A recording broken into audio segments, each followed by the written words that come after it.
I don't know how soon that is. Is it? Did it? Okay, I think it's there. I think it's okay. Yeah, I mean, there's the usual delay, but it should. I suppose I Yeah, could have given you a little bit of warning before I did that, but I'm used to it's it. fine. I also didn't have the chat window up, but it's up now. Uh, I'm s- I'll get used to this whole OBS thing eventually. Oh, you know what I could have done? I'm it's, I could have music playing in the background now, but I don't. That's unfortunate.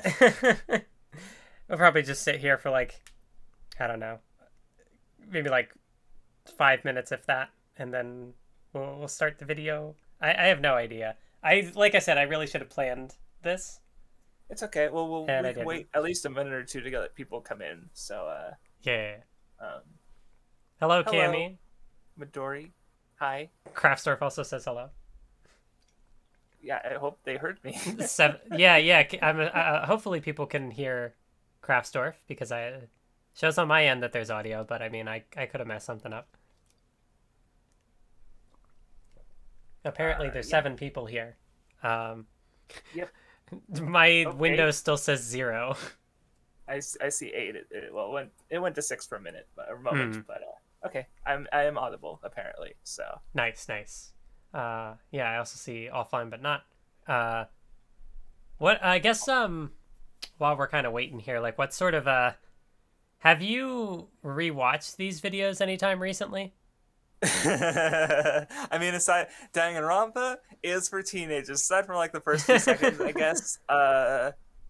The last time I would have gone through them in any capacity, and I probably wouldn't have even watched them. I remember, I think it was around the time I was doing the Super Perpetual video. I did go back through all my scripts and just Hmm. sort of like noted some things that I don't agree with anymore. And I know I didn't want to rewatch all the videos, and even back then, like I was still like, well, I'm not as mad about Fairy Tail, but it's still kind of like those Hmm. kind of like half-assing, like obviously like very different from how I would discuss my videos now. Uh, but no, I haven't really like, and even the tirade, I don't even think I finished rewatching those for the tirade because it was just too painful. I Hmm. just resorted to reading the scripts instead because I still have all my those saved and stuff. So no, Chiaki I have not watched Nanami all these 4 videos. years later. The only videos of these I would even consider rewatching is the V3 one because it's the only one that's like decent, I think. Hmm. And though like I've already teased it elsewhere, so I'll tease it here on a series relevant content. I am working on another Danganronpa video. The idea is basically to make a comprehensive analysis of like everything that's relevant to the ideas I want to discuss, which centers around, I guess, Naigi's talent and the Mastermind's talent. Which, oh yeah, Danganronpa spoilers, by the way, just warning you in case you, what are you doing here? That's why I was about to say the actual character's name, and I was like, wait, hold on. What if someone's just like, I don't know what's going on? Mathers is streaming. Let's check it out. Oh wait, I was just playing Danganronpa. I don't want to get spoiled on either Danganronpa 1 or Danganronpa 2. Okay, yeah, that just there's your warning. That's part of the despair. But yeah, so that's so there's actually a good Danganronpa video coming, hopefully next year. So I mean, well, I'll see if these hold up in any regard. I don't think I see if they do hold up, it's in some of the ideas I discussed briefly, and but that's probably about it. Don't mind me. I just shoved a bit of my sandwich in my face while you were talking. No, it's fine. And it would be peanut butter and jelly, so that makes it like, yeah, I'll just swallow this real quickly. Like, no, peanut butter doesn't do that. So Yeah, I am I could think a lot of things ahead, and I just don't. it's okay. We're good now. Um, I don't think we have a need to talk about V3 offline. So because I made this trilogy of videos before V3 was a thing. I made them in Yeah. response to Danganronpa 3. So yeah. Um, even like the Ultra Spare Girls and Killer Kill videos, I don't think V3 came up at all. Where I guess as far as spoilers goes, we might talk about Danganronpa 3 because I guess to explain from what I remember what I made these videos is because part of the reason I made these videos because I was a really big fan of Danganronpa, but the narrative of even just discussing the first two, the games, was to sort of set up what I think Danganronpa did well before explaining Danganronpa 3 and why it's the two worst anime I've ever seen. So I don't think we're going to watch all those. Are really the only videos we're going to rewatch. Oh shit, I guess I'm just introducing the stream now. Shit. I mean, like, would have had to happen videos, eventually. I You're guess. Good. So yeah. Yeah, but anyway, so yeah, that's our idea. We're going to watch that trilogy of videos now that we've because you've played all of Danganronpa this year. I am still partway through my reread/replay of Danganronpa. I'm currently on Ultra Despair Girls. All I have left is V3 and Danganronpa S, I guess, which is like, it doesn't matter. So, but we just finished rewatching Danganronpa 3 like a few days ago, actually. So, English dubbed. Yeah, that was an experience. Also, while you were talking, I realized, like, hey, maybe I can put your avatar on the screen somewhere. So now it's here. Yeah, he's over there. It's me, just chilling in the corner.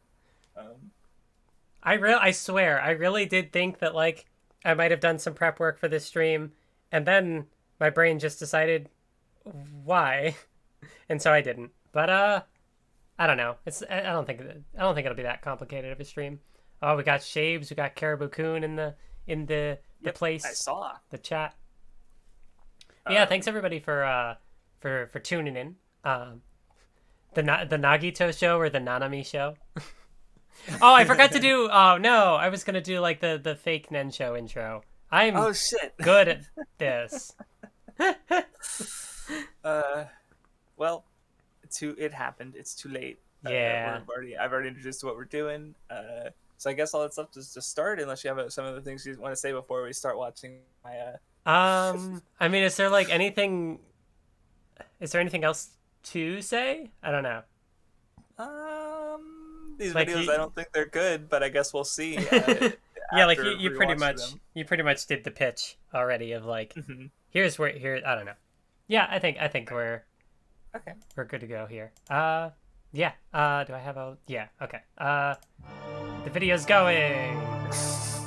Also, good thing I stopped using that intro. Is for teenagers. The characters are school age. Actually, just also I forgot to clarify ahead of time that like if audio is weird for chat, let me know. And the premise of a death game murder mystery is instantly easy to understand and gauging interest and appeal. Most telling is the instantly recognizable coloration of blood from the murder, since marketing an 18+ game to teenagers isn't very viable. Yet here I am, 25 years old and playing it again. Back in the halls of the extremely exclusive 5-year-old video. Only accepting a small handful of students a year, each of them in the top of their field, far beyond the capabilities of a normal person. That is with the exception of Naegi, chosen randomly and deemed a lucky student. His luck takes a turn for the worst when he and his classmates are locked into the school and have to get away with murdering one another to escape. Danganronpa has some good elements and some not so good, but the conversation in the fanbase isn't where I want it to be. Take, for instance, the characters. Archetypical and exaggerated, the extreme nature of the cast is often accompanied by comments of how one-note they are. However, I fully embrace the see, just like old video is just hurting me. Like, it doesn't matter what I'm saying, it's just like designed with a strong thematic undercurrent that ties into the entire game.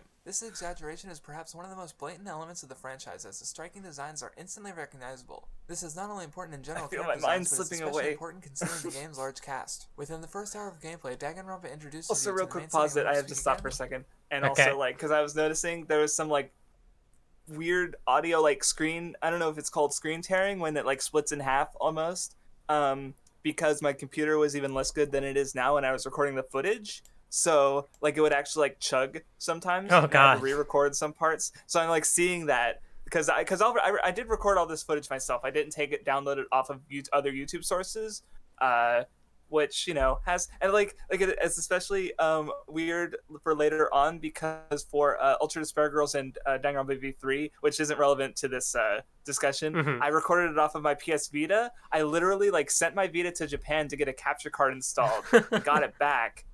So I literally, like, I paid like several dozens to hundreds of dollars to get for the capture card and shipping so I can make, like, my Ultra Despair Girls video, my V3 video, and my Chaos Child video, because those are basically the only Danganronpa. I think I did pirate. I own Danganronpa 2 on the Vita, but I pirated the PC version so that I could get footage for it. Yeah. You just need to make more videos on a PS Vita game so you can get your money's worth out of them. But then I have to buy more PS Vita games. Oh And no. that costs money. Oh no. So for the sunk cost fallacy to be fulfilled, I have to like spend more money to unsunk the cost. But that makes the sunk that's not. All right, keep going. Sorry, I noticed that at the start, and I'm just like, oh, it's just a lot. It's just a lot. I don't even know what I said. What I say in this part in the first minute of the video. I don't know. Danganronpa's for teenagers. I don't even know. My brain's just gone. All right. It's 15 main characters plus Monokuma. That is a big number of characters for a cast in any medium, and I'd be hard-pressed to find many other works of fiction that dare throw so much at you at once. But it works, and the character designs are part of that reason. They are quickly associated with the talent, some of which obvious before you even hear it. The idol, the baseball ace, the gambler. Before long, you have a name like Ogami or Kirigiri attached to every line of dialogue, and a voice supplied by an A-list cast. Megumi Ogata, Yoko Hikasa, Akira Ishida, Chiwa Saito, Miyuki Sawashiro, Takahiro Sakurai, Kappei Yamaguchi. Holy fucking shit, Miyuki Sawashiro! These elements combine to make characters that are incredibly distinct, even though many of them rely on those familiar tropes. I agree. I'd be surprised if you were to ever confuse them for any other franchise. Even Naegi is hard to forget considering Well, that's funny now because the character designer has done other things like Akudama Drive, so it's like, oh, you wouldn't confuse it for anything else. Well, I guess now you'd confuse other things for Danganronpa, I suppose, because the character designers worked on other things. I don't know, just something I thought of just now.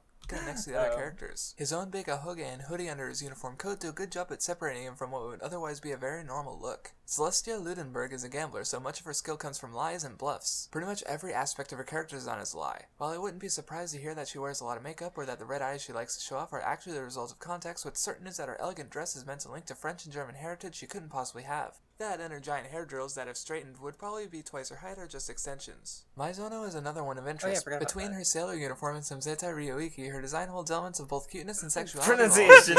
Generic, which is exactly the point. Several times, Naegi calls her features not just perfect, but doll-like. Maizono is likened to something artificial, something factory line. Cuteness and sexuality are both factors needed in a marketable idol. This is and like is the most being strapped down to a table and there's like a guillotine just like slowly descending into my stomach. That's just what the feeling of watching this video is. It's all deliberate, and when talking like, about it's not even like what I'm choices, saying is like horrible or anything. mind. It's just take a look at how adorable Fujisaki is. Look! Except he's a guy. The skirt of his uniform is pretty big, as it's hiding a secret that Monokuma threatens to reveal, tying into his complex about being weak. But he doesn't quite hit the draw girl called a guy trap that traps tend to fall into. Most of his perceived lack of toughness comes from all his little mannerisms, like his soft blushes and pure smiles. It's easy to take those and see why he's often treated anything to clarify here, or no? I wish I was dead. Fucking dies. Oh yeah, not only is this video going to spoil the shit out of the game, if you think like the characters, they will probably die. And of the character designs, one I can't go without mentioning is Ogami. In fact, I'd argue that her design is the most important in the series. Oh my god, pause it for a second. Yeah. You could just see how, like, and this is common in all of my old videos, because they're very, like, who was the biggest reason I started doing YouTube videos? You know, the YouTuber formerly known as Digibro. And one thing that I think she influenced me in specifically was just, like, making a video and wanting to talk about everything, because like you'll notice it's even titled, like I called my old videos reviews / analysis, because like I wasn't sure if I should consider them analysis, but I knew they weren't just reviews either. And I think it's just really common is that I would just like say everything possible. I would want to say like every thought I had, because like when playing Danganronpa, I noticed that I think the designs are good, so I focused a lot on those. So here I'm talking about what I think is good about the designs. I guess that in core is fine, but the video as a result is also just kind of a fucking structural mess, and it's just like it's like a bullet point thing, and just throwing things that I want to say out there, and it's just nothing like my current videos, which I think are at least generally more focused. And, I feel like it is kind of interesting to see a video sort of taken like with this approach from you, though, because like that's something that I know I've also kind of we have kind of similar styles, and I know like when I do certain things, I've kind of learned to sort of like cut things down and try to like only focus on like a couple of like very specific points, as opposed to like, so there's a lot that like just can't be said. So to have a video like this where you just like throw everything into it, I think is kind of interesting. Yeah, no, and it is interesting to go back and see it, and like, and that's like one of the least problems I have with the video. Like, it's a little messy as a result, but like honestly, my biggest problem right now is just like the delivery. Like, there's even the parts where I'm like, clearly want to emote more, like, oh, look how cute Fujisaki is, or oh my god, Miyuki Sawashiro. Like, I'm trying to emote more, but it's just not there because I just don't have that delivery. And it's just not, and that's something I could still work on, especially for those higher emotions, but it's just really obviously not working. And it's so yeah. But just because she's a minor redesign away from being put in Fist of the North Star without the result looking too out of place, it's also because she looked like this. Like Fujisaki, Ogami has issues with her personal image. She is typically unflappable regarding it, but despite her stunning expression, being called ogre does get to her. When she tells Nagi about her first love, she's constantly defensive about it, feeling awkward about liking Guy because of her appearance. Ultimately, her intimidating appearance combined with the machinations of Monokuma result in infighting among the other students, to the point that the only way that she can think to stop it after failing to talk to those who suspect her is to end her own life. And her design is key to this because, barring her appearance, she has pretty much no character flaws. She's aware of her lack of logical abilities and speaks infrequently during the class trials, but outside of that, except her for willpower, flaws, she has no flaws. Perfect. What? If she didn't look like she did, then the conflict wouldn't be believable. If they'd half-assed it, it'd be hard to buy anything about her character. This is a girl who is virtually undefeated in her field, having fought adult men as big as her. If she looked like this, then you just nod your head and say, yep, anime. But they made sure her design leaves no ambiguity about whether or not she's capable of the things she's done. It also makes the actions of those who suspect her and fear her to be more believable. Ogami was assaulted by two characters who ultimately survived, but considering Ogami's appearance, as shitty as their attacks were, you can both believe that she took the hits on the chin, but also see why they didn't and get behind their reasoning despite the outside omniscient viewpoint you possess. And because she wasn't able to regain the trust of the others, she removed herself from the game and sacrificed, effectively ending the string of murders. Though there would be more conflict to come, the wake of Ogami's death led to no conflict between the survivors of the same magnitude as those before. The extreme nature of the characters doesn't stop at the character designs, however. Danganronpa is ultimately a satirical take on the current culture surrounding Japanese high schools. Like character designs, also Ogami. Taking place in high school, one thing that comes up time and time again is entrance exams. Crime schools, long study sessions, countless tests. It's a lot of work to get into a good high school or college. And since it's in such high demand, the result is that even if you're at the top of your class, there's no guarantee you'll get into the best school. It creates this realm of exclusivity that might seem impossible to all but the best of the best, which Hope's Peak only accepts. There's no exam raising the bar of exclusivity, but that only makes it more distant to the average person like Nagi. But just because these characters seem to have their whole life planned out for them through their obscene level of skills doesn't mean that their talents don't narrow their worldviews, stagger their growth as people, or even help them with what they actually want to do with their lives. Leon is an amazing baseball player, but nothing about his design indicates that because he doesn't actually care for baseball. His friends and relatives only made him play because he was amazing at it, he really just wants to get laid. I think it's also something like, for how long, like the video is like half an hour long, but because of like how fast you're speaking, like it's definitely like, I can only imagine like, if you were to take like this exact same script and record it nowadays, I would have to wonder how long it would end up being. I've 100%. Hold on. What was the comparison? I think script-wise, hold on. I'm trying to remember if I did a comparison because I know I'm just trying to because I know 100% my videos are longer. I'd have to let me look up some scripts real quick because I still have all my old scripts and I could just look at the word counts. So let's see. This video I guess was Danganronpa. It's only half an hour long, and it was 8,600 words for the script of this video. I think what was the importance of talk no jutsu I just put out fairly recently. That was also like a half an hour long. 5,600 words. So 3,000 words makes like a 1 to 2 minute difference basically. Now like between then and now so yeah. So if I made this now, it would probably be in the realm of like 45 minutes, I assume. Yeah. That's why his hair has grown to the point that it wouldn't fit under a batter's helmet because he really wants to start a punk rock band to get the girl he likes. But the real irony of it is that his inability to escape baseball is his downfall. In an effort to dispose of evidence after murder by his own hand, he uses his pitching talent to bypass a locked grate. Since he's the only character who could pull off such a feat, he's cemented as a criminal he is and executed after his crime is discovered. This inability to escape talent is recurring across the games. Owada, being a biker gang leader, has become so latched to the idea of coming off as strong that it too leads to his own act of murder and subsequent death. While Monokuma threatens to share a secret that would reveal that personal weakness, Fujisaki comes to him and reveals his own secret so easily. He came to him because he saw him as being manly and strong, but Owada sees Fujisaki's ability to so quickly reveal his secret as strength too, and his masculinity becomes challenged not just by anyone, but by this tiny resulting in him killing Fujisaki in a blind rage. His status as a gang leader and the burden he shouldered led to an expectation he couldn't meet, and he died for it. Similarly, Celestia is practically unable to not Okay, lie, so what- when she's suddenly victimized and strangely helpful during an equally strange situation, it comes as little surprise to anyone but the characters when she turns out to be the keep playing, mastermind and of I'm the just like murders. losing my And when it mind. comes to the third trial being the most predictable in the game, I don't say this lightly. I'm also just kind of curious. As just as like a question, like I'm just thinking of like, for like how much is going on in this video, like how many like other things could have been included, like, I'm just thinking like the way that you talk about Chihiro, like on the one hand, like I feel like I don't know, because like I guess I don't really know what in the camp of well, as far as like discussion wise, I was in the camp of like, oh well, I mean, then again, I just wasn't as trans aware at the time in general, so I wouldn't have known about the discourse that would have come up. I think I maybe would have said like at least for a good while until we talked about it. Even I was just in the camp of well, Chihiro is a guy in the text of the game, so therefore Chihiro is a guy, right? And like even in this video, I referred to Chihiro as he, like exclusively, pretty much.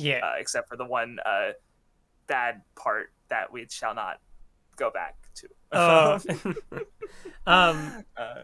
But no, yeah, like I think the thing I was kind of getting at was that like I guess I don't really know what the like state of Danganronpa discourse was in like 2017.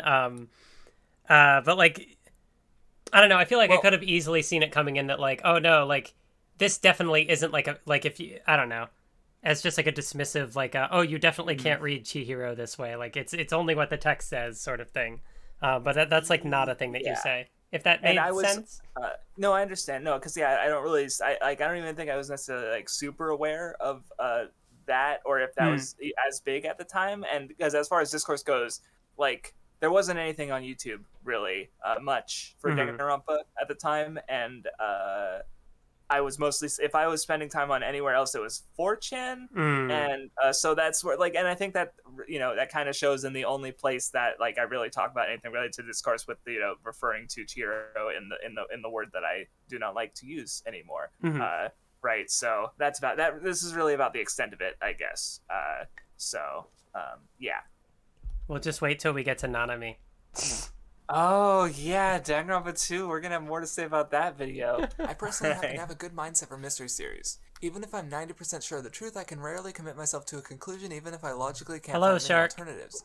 I think this personal trait allows me to get more out of a mystery series than some others, but in this trial, unlike any of the others, I had pretty much the entire sequence of events confidently mapped out before it even began, even on my first time through. Anyway, while the characters didn't find the trial as predictable as I did, its overly elaborate nature not only fits the equally elaborate narrative she's contrived for herself, but also dooms her. More complexity creates more evidence against her. It's this trapping and reliance on talent that ultimately kickstarts the game as well. Mizuno, who attacked Leon, did so due to her dreams as an idol. She just wants to make her fans happy, though she puts it in a cheesy way that isn't unusual as far as idols go. That's part of the marketability. But while we're on the subject of Mizuno, I found the elements of her character intended to subvert audience expectations to be interesting, even though I can't say for certain whether or not they were. I know of her death going into the franchise, and knowing how writing a series with lots of character death goes, going into depth on any character without much provocation is a good sign that they're going to end up dead sooner rather than later. But a bit of effort was put in to make it seem otherwise, specifically in how they played with the trope not uncommon in detective works regarding their assistants who often possess a special ability. If Naegi is meant to be the detective character, as you spend much of the game investigating mysteries through his eyes, then Mizuno, claiming to be an esper, though really just having good deduction abilities, is meant to fit that assistant trope, making her comparable to, say, Luke from the Professor Layton games who can I was like, where the fuck did I get that? Except the part where she dies. One example. The way Great. this idea is played with takes another round as it becomes clear that Naegi isn't the detective character, he is the assistant to the actual detective Kirigiri. She's always ahead of the other characters in the trials while Naigi's going along at the only pace the game will allow, and Naegi does have a weird ability in the form of his luck.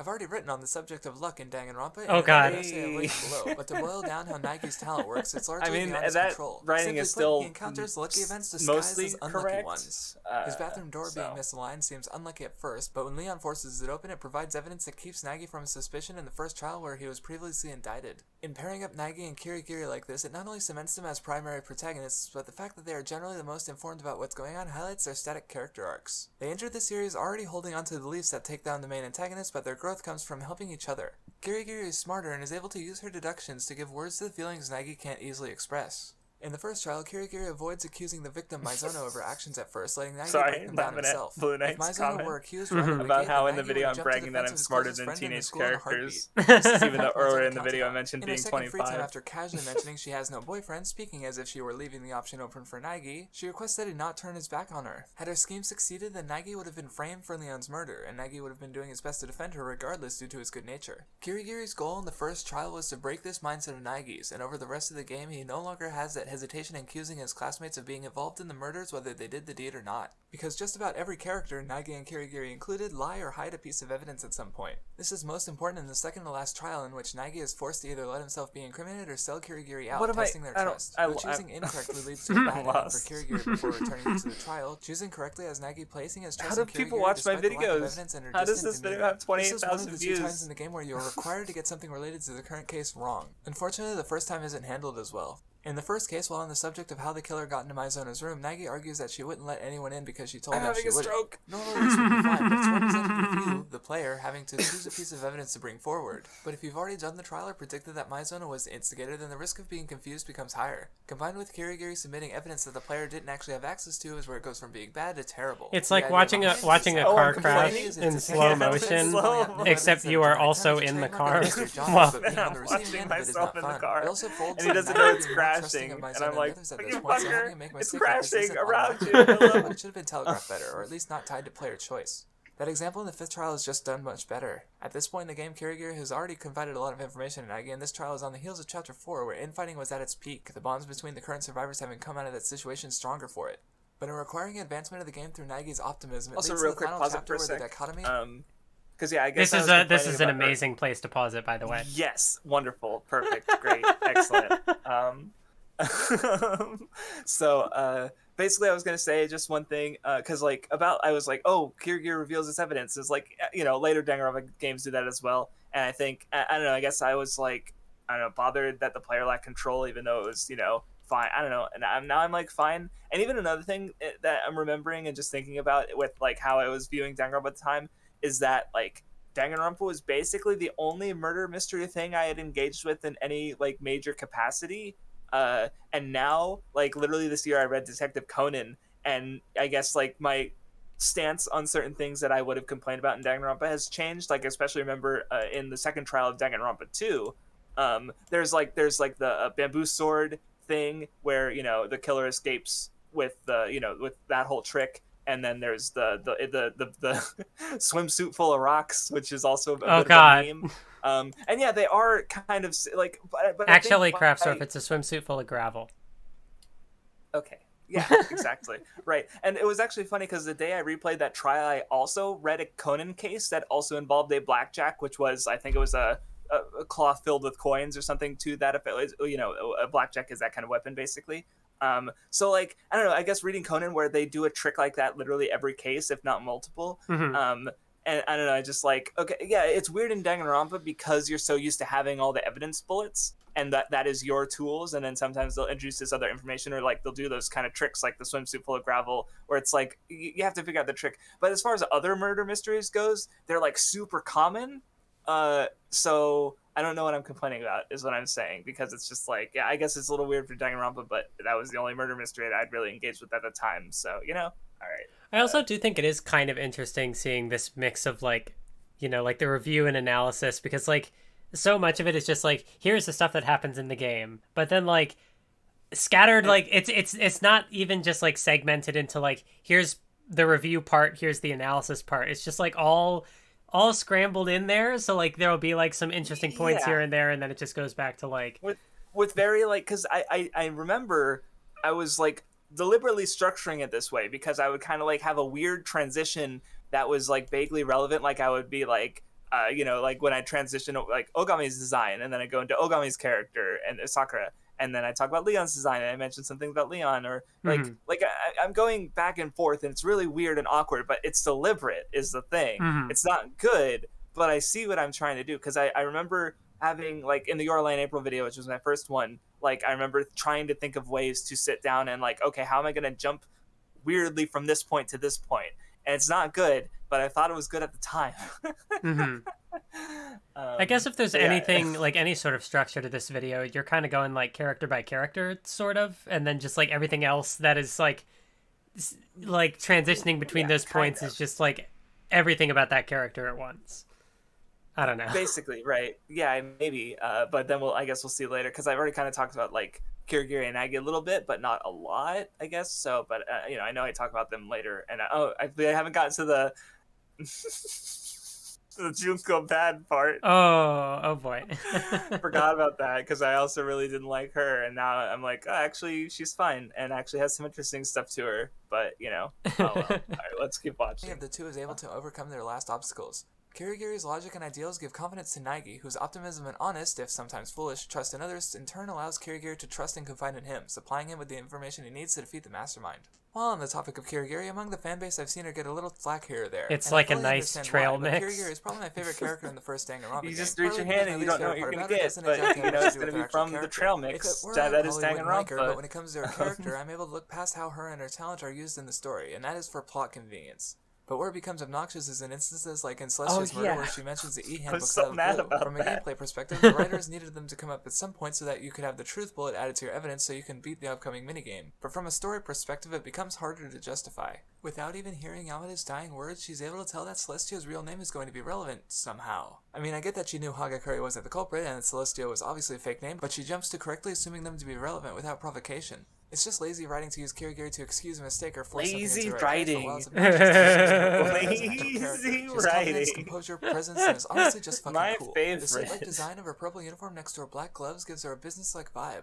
Just like the studs on the back of her gloves, the orange of her tie breaks up the visual flow and keeps And then the just colors right from back to being the too character. solid We're and still monotonous. talking about Her character skirt, her designs. boots, her single Yep. braid, she's just great. But even though she is a detective and a mystery, She it doesn't is stop her great, from sitting though. up. In particular, during Chapter 4, she gets pissy at Naegi for withholding information from her, contributing to the intergroup conflict. This doesn't turn out to be part of some kind of master plan. She fucked up and she admits it when the situation further deteriorates. It's moments like these where her logical mind doesn't account for the emotions involved that highlight why her partnership with Naegi is important and flesh her out as a character. A cool demeanor doesn't just come from the writing. Yoko Hikasa just nails that composure, bringing a strong hint of smugness as well. Oh look, I looked up the voice actress's name. 呼び出そうとしていた。そこでこのメモを使ったんじゃないかしら。 And it's not just She's her, the good, general though. cast Yeah, it is is a on it is a very point. good Akira performance. Ishida is great at portraying the haughty tone of the resident glasses-wearing prick. なるほどそうかでは結論はこういうことか The most interesting casting choice would have to be Monokuma. Ooh, that was a Nobuo weird cutaway Oyama from is the famous audio. for voicing Doraemon, who's one of Japan's most recognizable anime characters and one recognizable to many generations. Okay, I'm glad I am glad I looked up that Even without the added context, because being it's told just to kill like your friends by an iconic identical. character from a children's It's show, weird the fun and jovial when I- delivery contrasts the sinister topics wonderfully. 逆らう生徒は蜂の巣になったり爆発させられたり生き埋めにされたり溶かされたりエトセトラエトセトラ But my favorite performance from this game, hands down, comes from Miyuki Sawashiro. Let's Of go. course. 私は超高校級の殺人鬼ことジェノサイダーシャ I love ー her. 本名は深田孝子ってダッセー名前だけどね I love her so much. So much sheer See, I have enjoyment the in same every brain line. cell. I think it's worth noting because as a character, Genocide The more and Kuko things are pretty change, the weak. more they The stay way the she interacts same. with the other characters doesn't really change, so her hateful nature should get annoying over time, but between her own self-depreciation and that voice work, I'm able to find plenty of enjoyment in her regardless. ビビバビバビバビ In fact, while I'm more than normal, I love that there's good part. writing to good presentation. I like the think thing she was just making noises in the recording booth, and they're like, "Fuck it, let's find a way to put this in." Yes. I don't think that's true, but it's funny to think that One it's of which true. have to be Yamada. He's clearly not meant to be appealing, and well, he isn't. His prideful personality and lack of intelligence aren't meant to be endearing, but he's also not honestly really funny. prefer About the only Yamada moment as where a I could even begin character. to care about him as a character was Sorry, when he was that's confronted with spoilers. Celestia. After she was assaulted, he had a pretty strong reaction Oh, in her God. defense. I mean, she was lying to manipulate him, but hey, there's a hint of a likable person somewhere in him. Cool. Also like his voice casting. Yamada has zero deductive skills, What which is the fuck ironic was because that? Kappei Yamaguchi also does the voice of both Conan Edogawa and L. Yamada doesn't fill me with hate when he comes on screen, I just flop between indifference and annoyance. All that said, I think I got most of my Oh thoughts yeah, I on the think I characters mentioned out that, of the but way, I except for don't my mention least that favorite, but we'll Hinata get is to that, also because I have voiced some other points by. to cover first. Also, that's So wrong. many characters Holy and shit! extreme Pause it for a personalities combined second. with the same Well, there's gonna be an confidence ad guaranteed. break, Okay. so Okay. Oh, you're right. All right. So. sorry, Conan bro. or Kappei Yamaguchi doesn't technically voice Edogawa Conan. He voices Shinichi, who is like, because the whole premise of Detective Conan is that Shinichi was forced to take a drug and was aged down to a child, So as Shinichi, so Kabe Yamaguchi voices the older character. Conan Edogawa when he's a kid shares a voice actress with Hajime Hinata from Danganronpa 2. So like that's not actually right technically, because it's one character with two voice actors basically, and both voice actors are in Danganronpa. So just a little error there. I also think it's kind of interesting that like you bring up, like talking about the vocal performances, you bring up like for some of them you bring up characters from like performances and other things. Yeah, but like with I didn't others... mention who Kirigiri's voice actress, who else she voices, right? I didn't bring up anyone, but I did for some others. I don't know, weird. I mean, I guess in this case, though, it was like, oh, look, he voices other characters, and because he even has the pointing sprite that I showed on screen, right? Like, it's definitely, I feel, intentional, but, so I don't know. Yeah, go ahead. Visual novels have always been in a weird place in the still growing world of video games. A game requires interactivity from the player, yet visual novels go on for long stretches with no more input than a button press to advance dialogue, if that. I personally have no issue with this. I call them games, but I internalize them as visual novels, and the ones I enjoy tend to utilize that medium. Danganronpa is neatly There's divided. a really good The video visual novel on the history of visual novels, which sort of portions as you investigate the murder talks before about their lineage from spawning from adventure games. I'd recommend watching it. A familiar rhythm that similarly matches the bizarre rhythmic life the characters have found themselves in. Each of these segments has its strengths, but also its weaknesses. The gameplay during the daily life is generally restricted to your standard. Do you remember what the visual video novel is text, so there's called? some walk-around segments from Nagi's manly perspective. Try and find it again. However, there's also the reaction system. And what I presume is a way to make the dialogue segments more interactive, they require a button prompt and a dialogue selection to advance certain parts of the game, but it's incredibly clunky. I'd much rather just advance the dialogue forward at my own pace. If it does anything, it shows that Nagi is at least somewhat inquisitive, but there's nothing here gameplay-wise that couldn't have been done just by tweaking the script. Activating a reaction just triggers a line of dialogue from Nagi, and almost every instance is required to progress. Failing a prompt only kicks you out of the conversation to try again. If it's meant to make for more believable conversation, then it fails, as with instances you need to activate multiple prompts, the character is effectively repeating themselves over and over as you ask to fill in the blanks one at a time, which just makes it more apparent you're playing I do hate the If it's meant reaction. to keep the natural flow of conversation, Yeah, it fails because I it's can so agree. annoying. Kick you out of the conversation anyway, such as when you're given a series of reactions while talking to character. Well, at the hate's end of a bit chapter strong, 5. but I'm It glad does it's allow not you in to any choose other the order you Danganronpa get game. information in, like once, and later on, similar information is delivered in the order you choose just by allowing you to pick who you talk to first. It doesn't happen to be a huge time waster, it's just completely pointless and annoying. Outside of the reaction system, most of the character interaction is handled by the game itself, but you're also given more control during the free time segments. A certain number of times a chapter, you'll have the option to spend time with the other characters. This is mostly fine. The free times themselves are generally interesting, though it depends on the character. There are ones that foreshadow later events, like the previously mentioned Maizono one or the final one for Fujisaki. Some are just informative, like learning about Yamada's profession or hearing Celestia reference gambling series like Liar Game or Akagi. Some are funny, like seeing Kirigiri screw with Nagi's head. But the best ones are where you actually learn something meaningful about the character. For instance, Togame's title of Super High School Level Heir doesn't say much, so having Nagi learn about how he earned his position and what is expected of him while Togame Naigami simultaneously moment. probes Nagi's cognitive brain leads to some neat interactions. Most of the free times are I had to mysteries, say but that there's at least definitely some once. filler. Half of I Asina understand. is about her It's love okay. of food, but despite spending so much time on it, her last free time has nothing to do with that. In fact, her issues regarding potential romantic relations come completely out of nowhere and aren't mentioned again.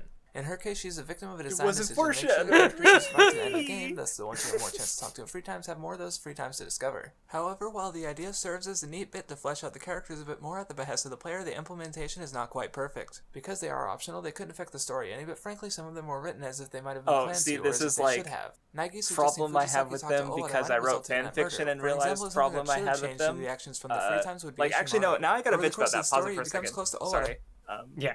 So, like, my what I'm basically saying here is that, like, the free times are super important and interesting for characters, but the game doesn't make you do all of them. And I'm like, thinking about it now, it's like the content is there for you to enjoy at your leisure. The school mode is there for you to do the free times along with other content. Like, the game wants you to go through all of the content. I had this problem because I wrote a trilogy of Danganronpa fan fiction that is just fundamentally a different medium than a video game, because like I would do audience interactivity where people could vote on the characters they want to see the free times for, and then I would write that free time into the story. And then the problem I ran into is that I would keep like with the video games, I would keep all these interesting character factoids in the free times, but then obviously like there's only going to be like maybe 10 opportunities for free times at most in the entire story, if that. Usually it was more like 1 per chapter, so 5. There's 16 characters. Most of them are going to die. So I realized as I was writing it that I had to change how I did it, because in the first 2 fics, characters, obviously the free times wouldn't give all this interesting information. So what I did in my third fic was I made sure that I introduced the information in the story, and the free times were just extra stuff that people got to vote on and see. So like I don't have this problem because of the games, because I'm not thinking about it as a game, or basically, or I have this problem because I wrote a story in Danganronpa and I came up with contrived this problem. Stupid idiot. So yeah, sorry, I just wanted to be clear, because I'm realizing like, oh, this is like why you have this perspective and why it is wrong, because you are not thinking about the differences in media. Even though I think I even mentioned in like my Danganronpa like tips for people writing these fics that like you have to think about the medium and the differences, but here I'm not applying that to my reading of the games. So sorry, I just realized that. I was like, no, because it's like I see where I'm coming from. I just talked about me like I'm a different person. But anyway, keep going.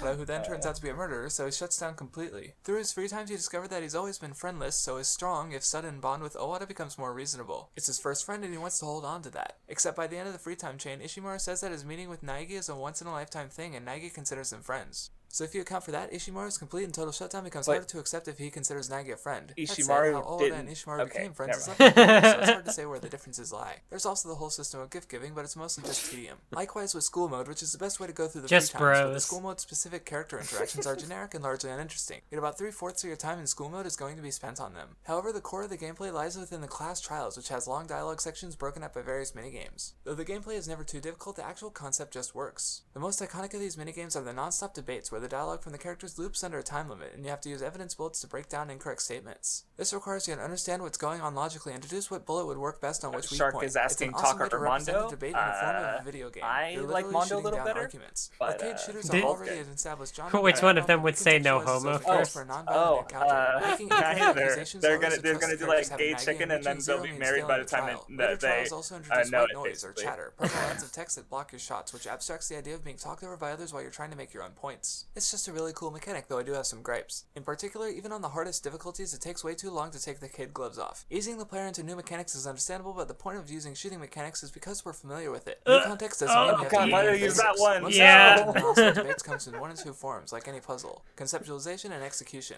But what makes the debates different is that the conceptualization comes from the broader Like the scope of the worst one trial in as the a whole. whole You're forced to franchise. logically Yeah. analyze I think it was better As in such, the half or I difficulty forget what varies they pretty heavily. did in If you get the completely lost, you might be reduced to Zetsubo guessing. Project But even fan this becomes more translation, difficult in the but, final trial, where they give you tons of options to choose from, making the maybe it guesswork even wasn't more that much tiring to go better. through. That said, even during But the I don't last know how trial, it it's could be not worse particularly either, difficult, so- but difficulty in visual novels is something I'm a bit on the fence on. Narrative is a big draw for visual Oh, novels, yeah. and being cut off from proceeding can be frustrating if you get invested in seeing it through. But if you're going to have gameplay, it should be engaging, which is where non-stop debates among other trial minigames only succeed to a certain degree. If I take issue with Danganronpa's gameplay, it's because, at least for me, who's played it several times now, you have to make it. I know what to do, therefore it's not the gameplay is bad because it's a puzzle game and I know the answer to all the puzzles. Danganronpa has no replayability. So why did I do this? Did I just want to show how easy the game was if I But mean put is, on well, the all game is the intended. skills But what ends up making and it more put it awkward set than into should be easy is difficulty? skills. Going through the free 'Cause that times was- is actually that was worse in the funny, form of skills and skill evidently. points. You equip skills which take up your points, and this tweaks gameplay to make the minigames easier. The moddability is nice, but you'll see so few of these skills over the course of your first playthrough, and there's no real reason to replay the trials. Even with the few skills you get over the game, the last trial isn't too hard. Honestly, I don't think skills add that much. I suppose the idea is that getting to know the character better makes them more likely to listen to you and makes it easier to tell when they're lying. But if the awkward balancing is affecting the gameplay of the trials, then I'd rather they be I did separated actually entirely. play Free time is through enough of a most of the reward on its franchise, own. even While the through the non-stop first time debates are without the core skills, gameplay but element, the the last bullets are part of minigame the is so bullet hard talk with the battles. hope, They despair, start out hope, as a simple despair, you rhythm know, game it's in which you lock on to incoming speech bubbles Yeah. before shooting them, capping off with defeating a final argument. Once I again, needed it's a neat skills. gamification of a non-violent element, with you shutting down the So, characters yeah, who just shut up, sticking their past fingers in Craftsdwarf, theirs and you yelling dumb to drown bitch. you out. If only stubbornness were this easy to deal with in real life. However, about halfway through the game, they add the reloading mechanic, forcing you to think more widely. Now, see, about what your you next should have decision and how done is often you're just firing. also This tried is about the only time streaming the game while you becomes were playing the remotely difficult games. for me. Missing your timing becomes devastating because of the intrusive sound effects and when you take damage, making That it even definitely harder to makes get it a back little to bit it. harder. Making things even Yeah. more Oh, annoying yeah. is Negatime, which It's the opponent for- uses to especially for the obscure first time when beats. you have no To idea what counter you're this, you have doing. Fever Time, where you can ignore the timing of your own inputs. However, Negatime generally lasts longer than your Fever Time, so if Fever Time ends and you're still in Negatime, you won't be able to get back into the rhythm since you'll be blind. In this case, you're almost guaranteed to take damage, which means you'll be more likely to be Just thrown off your rhythm use. further by We the could of use sound fever effects. time And again. God damn it! The result is that the Like, best time to use fever time is when you start it fucking up while under recharges. nega time, You which could is use neat it since again. it forces you to think a little bit about when you use Like it. he's trying. I'm However, trying where to it say, comes oh look back to how hard slapping it in the face is, a bit and is it's where they just like change the last bit I where you could've shut down the argument, just where you never- need to choose a bullet before you fire. The timing is generous, but if you fuck up, you'll have to do more bullet talk battle before you get another shot. Honestly, I find that to be the harshest penalty for failure in the game because game over really isn't too detrimental to a degree, and I'd say that's a plus. When you fail, you go back just a bit and get to retry, though it also affects your score in the end, but not by a lot, and score only affects how many mana coins you get in the first place. Anything harsher, like forcing you to replay the whole trial, would just make it way too tedious, so being forced to wait a bit before getting to advance the story is acceptable. This In video between is minigames, tedious. you'll occasionally get Hey, prompted to submit God. these statements or answer a question. These are generally pretty easy aside from the time they force you to get the wrong answer, as mentioned, but they also restore health, while getting the wrong answer takes away health, which is actually kind of a shame. You're also given similar multiple choice questions during the free times, however getting them wrong doesn't actually hurt anything, you just get some more dialogue. The result of this is that I actually want to get the wrong answers just to see what happens. But during the trial, since you take damage, the same thing is de-incentivized. I actually still even though have there's this some joke answers that no complaint doubt to lead a some minor funny degree exchanges that because most players have never seen, which is why I think it's kind of a shame. I'd be okay with not getting more health if I could see the other dialogue without any See, other that consequence, exchange just is don't funny. argue for it. The last two minigames are the Hangman's 'cause, Gambit, which isn't like, much worth noting, and the closing that made me argument, laugh, which is that's why I probably my kept it favorite. in. It generally occurs at the tail end of the trial, after all the twists and turns and dramatic reveals. When you've figured everything out, you then have to place panels down on a manga strip that Illuminati. point out the events of the murder. The music is chill and it's generally pretty easy, and when you finish Right, it, like, plays don't out you want to hear what the satisfying track that characters makes have you to feel like say a to your reward for bullshit getting dumb through. answers? Overall, Like, I think the gameplay it is a gotta welcome be addition funny, to but you don't want Danganronpa, to do it but on because the you don't want topic to of the lose closing help. argument, I want to get into some more of Danganronpa's general presentation. The sprites are already full of some strong expressions that help give these characters their personality, and I can't help but appreciate the ones you don't get to see that often either. Naigi's panic sprite is only seen during the last two trials, and considering how early in the game I don't Maizono is even. written No, out, I that's never get not tired of true. seeing It's her seen in the lose her first shit. one. But during the closing argument, the rougher art style gives an even more distinct and unique rendition of the characters, which Oh, adds what the to hell? just how satisfying it I is. fucked up I also majorly. Hold mentioned the on, soundtrack, pause but it. mentioning it doesn't Holy really shit! rendition Go back to that. of the Look characters, which at adds look to at just how Chihiro. Yeah, Everything seems messed up. satisfying it is. I don't know why. What did I do wrong? Because I know I did some editing to like cropping and stuff to because like obviously these are from different climax inferences. But what the hell is something's wrong with like the outline of the eye, and I don't know what's going on. I hope someone got fired for that blunder. But keep going. Sorry, I just had to stop because it's like I also mentioned the soundtrack, but mentioning it doesn't really do it justice. Every track is We're memorable almost and there. varied enough in use that they just don't we're get almost old. free.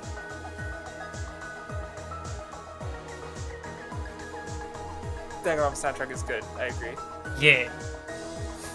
Oh, we gotta speak over it so we don't get copy struck. Or will we get copy struck? It's For okay. background music? If it's a problem, I can cut it out of the VOD. Okay. Well, yeah. I hope so. Okay, we get it. Music good. I mean, I guess it's a nice break from me It just talking doesn't at quite 5 manage to be miles a something minute, I listen to at on 50 its own miles as a an album, but in minute. context, the sound helps keep the game. Another It's ad, just that much no. more memorable. Imagine not having ad block. Well, Couldn't be me. look. It's endearing and Got it interesting. there. Those are all just aspects that factor into the story as a whole and the world it takes place in. Hope's Peak is a high school above all I high like how schools, I'm and the school life of advocating for mutual ad block killing, on my the game own that pits students videos. against each other only But, brings you know, death to those please who want to leave. use ad It's block on intended my as own comedy You videos. don't want my All outside of the school is basically no matter where you are in high school, 0.00001 except cent it's woefully from unprepared to give those who graduate watching what they that seek to ad. succeed. If you're out of school I and don't things aren't care. going well, there's Just going to be a watch the sense of video. longing for when times were simpler. That desire to leave is acted on by the culprits, but egging them on is the incentives given by Monokuma. He tantalizes them with things like their family, dreams, and money, things that they can't have if they stay in school forever. In Chapter 2, he threatens to reveal a secret, something that would damage their reputation, making that school life harder, and in threatening to do so, incentivizes them to graduate and leave. The role of the actual murders in this are twofold. One is marketability, as mentioned. The other primary reason for the murders is that it shows both intent and the strong desires of the killers. The school is not a bad place to live in. There is no want for resources, and once it's fully open, there's stuff to do. And in going through with a very deliberate murder, it sells just how willing these characters are to meet their goals and desires. Despite its construction by Monokuma, Danganronpa is at its core a character-driven story. There is some coincidence, but by and large, everything happens with purpose. I just Having said this that, world where you sure. can't leave high school without the will to do so Well, becomes I crucial don't know. during the final chapter where I it's looked up the revealed that definition of outside world is in fact character-driven story, and it wasn't what I thought it was. There is an attempt I guess, to make it ambiguous about what's outside, but even I in don't know, just the people that context used of it this that way game alone, anyway, it's not so. really there. Naigi claims that Enoshima could have been lying about the outside world being destroyed, but they only believed it because Genocider Sho was able to testify and she had no reason to lie. The outside world is ruined, and the survivors have to contend with that against their desire to leave. And this brings me to Enoshima, guess who's that's a easily my nitpick least favorite or character in whatever. Danganronpa. Oh yeah, let's In fact, call her character doesn't deserve it much credit. She is an excuse she may villain, hate- one who exists to justify how this game is happening in the first place. She openly admits to having no real reasons to do what she does, and they don't even bother to give her a personality. Instead, she's so crazy that she keeps jumping between personalities because to do otherwise would reveal how little personality of her own she actually has. Her arrival legit sucks the enjoyment out of Last Child for me until it finally moves away from her and back to the rest of the mystery. The game brings up questions about her and thankfully doesn't bother to answer them because to try and explain how a death cult started by a high school girl could end the world, you just fail. And since there's nothing to her What the character, fuck was there's that? no character Oh, related I know what that except for was. the Pause final it. boss. Holy shit. Okay. That was from Danganronpa 3. Oh no. I was like, what I was saying something like, how could a high school girl end the world? Oh, guess what Danganronpa 3 does? It shows us stuff we didn't need to see. You know, so that's like, okay, like I'm foreshadowing, because I told you, or before I told, so if for anyone who wasn't here when we started the stream, I mentioned how like these videos were made to sort of highlight what I thought was good about Danganronpa while still being fair about the things I thought were issues. You know, even though now I'm looking at it and it's like, shut the fuck up, you dumb bitch. But like, because the narrative I had here was like, Danganronpa may have some bad issues, but there's a lot of good here. Danganronpa 3 takes all those issues and makes them worse and then adds in new problems. So like that little bit was foreshadowing for like the Danganronpa 3 video, which would come out a few months later, I assume. So I was like, wait, what was that weird pause and scare chord kind of thing going? Oh fuck, I remember now. So, I do think like without the context in isolation, that is a fun edit. Right. And also I laughed at Sharks. How could a high school girl end the world? Flashbacks to a gay guy refusing to tell his friend tell that he likes his friend, and I'm like, yeah, that happens in Danganronpa 3. Yeah. God. Amazing anime. All right. Let's keep going. Yeah. And honestly, while I'm Almost not done. happy with her conceptually, I am able to look past it. The only way something like the school life of mutual killing would happen is through the actions of someone insane and evil. And Ashima is insane and evil. Sure. That's all there is to it. As cheap as she is, what she allows for is a finale I still find satisfying. Faced with the choice to stay inside the safety of Hope Speak Forever and have Nike executed or go into a highly dangerous wasteland outside, the surviving cast is faced with a choice that caps out their character arcs. After disturbing the scene of Fujisaki's murder and getting his ideals blown the fuck out in Chapter 4, Togami finally comes around to being less of a dick, justifying it however he can. Hagakure decides that relying on his less than reliable psychic predictions isn't ideal for him and chooses to move forward on his own. But it falls a bit short because he's always been pretty confident in whatever his mind came up with, prediction or no. Asahina, taking inspiration from Okami's sacrifice, also agrees that leaving is the best choice to avoid having the deaths of the others be in vain. Kirigiri's logical mind is balanced out by Naegi's emotions when jumbled up by Inoshima. Oh yeah, and there's Genocider, who actually doesn't give a shit. But what sells the moment for me is how Hikari is used, as you literally weaponize hope to bring the others to your side one by one, drowning out Enoshima's bleak arguments. As you shoot the final bullet, the main theme starts playing and the corny dialogue is going, and it's so cheesy, but it still brings a hint of water to my eyes, making for a great final. No! Ah! Fuck! There's more! Fuck. As much as I'm able to enjoy the ending, its inherent Game is cheesiness too also easy, led to the except most for when common it's complaints I not. hear about the game. Uses of the words hope and despair are going to get tiring after Yeah, that and long that was climax. basically my While I experience. agree to So an wow, extent this that the ending is sense of great, point and then I being get meaningless, slapped what's in the face focused with the on all last too often mini is game, that it and all I'm like, boils oh down to no. good against evil, So which is just I plain guess that's what I was incorrect. trying to get What's across. being Just a researched on hint good and of evil water players to my entirely eyes. secondary to No, the real yeah, this thematic time, last time I undercurrent of played it, I Danganronpa. cried even At the more. end of the day, So Hope you Speak know. is a school intended to send people into the workforce just like any other high school, especially in Japan. In fact, it's pretty much a national social crisis at the moment because high school is really the only time Oh in yeah, the that life was of a Japanese Fnatic's person where they video actually have a life. that I Beyond that is a recommended. workplace Oh, where you're yeah, expected I to remember give your you, job everything you have. You don't get to have a life. Knowing that's all Telling you me have to look about forward like to once you leave high how like at that point like you like the two of you were kind of going like back and forth on like, oh, this video inspired like Oh, this that's video right. or something Let like me talk that. about that. Okay, so basically, let me think about. Let me look at our channel again, because we had like a sort of meta conversation between a conversation between channels, if that makes sense. I just need to like refresh my memory by looking at my old videos and then looking at her old videos. Yeah, because I remember you mentioning like the high school anime video. Yes, because that one like you know, helped me frame Danganronpa's conflict and was neat. It might hold up in some ways still. So let's see. So okay, it started because for her first two videos were on what was it fucking called? Kiesniver. Okay, the Trigger Show. So then I did a video on Keysniver, but I was also like comparing it to Kokoro Connect. It was like it was a few videos before the Danganronpa video. I forget if I responded to something she said directly or not. No, I think I did, because I might have mentioned something she said in her second video. But then I think she left a comment on my video, and maybe she talked about it later in a video. I'm trying to remember if she ever talked about Keysniver again, or no, yeah, she brought up the no, yeah, then she responded to my thing as, or maybe a indirect response to what I was talking about in my Keysniver Kokoro Connect video in her high school video, and then I referenced that high school video in my Danganronpa video. So basically, so yeah, we're kind of like between comments. I don't even think my old comments exist anymore, because I accidentally did a thing and deleted a bunch of my old comments. But yeah, we basically like talked through several videos, and this was the last one, because she didn't respond to this video in any fashion. She did try to, I remember, like post it on like Reddit or somewhere, because she recognized like, oh, you know, there was some effort in these, and you know, hopefully they get views. But you know, so that was, you know, nothing interactional videos or anything. But you know, so yeah, I guess a little trivia there, where back, because secret history, yeah, I was briefly in contact with Pedantic Romantic for a bit, and I even saw her as a rival at the time, because we both started at roughly the same time. And you know, I think you know, even like tweeted our videos on the same day. Like she tweeted my Your Line Neighbor video and her Keysniver video, because she was supporting some smaller creators at the time. And then Pedantic like blew way past me in subs, and oh, rivalry dead. So you know, it's just I don't know. This was like where I was at the time, so I guess, you know. But that video was still helpful to me framing the Danganronpa's conflict. No, and then I came along, and something Your Lie in April. All right, yeah. No, I don't want to think about it.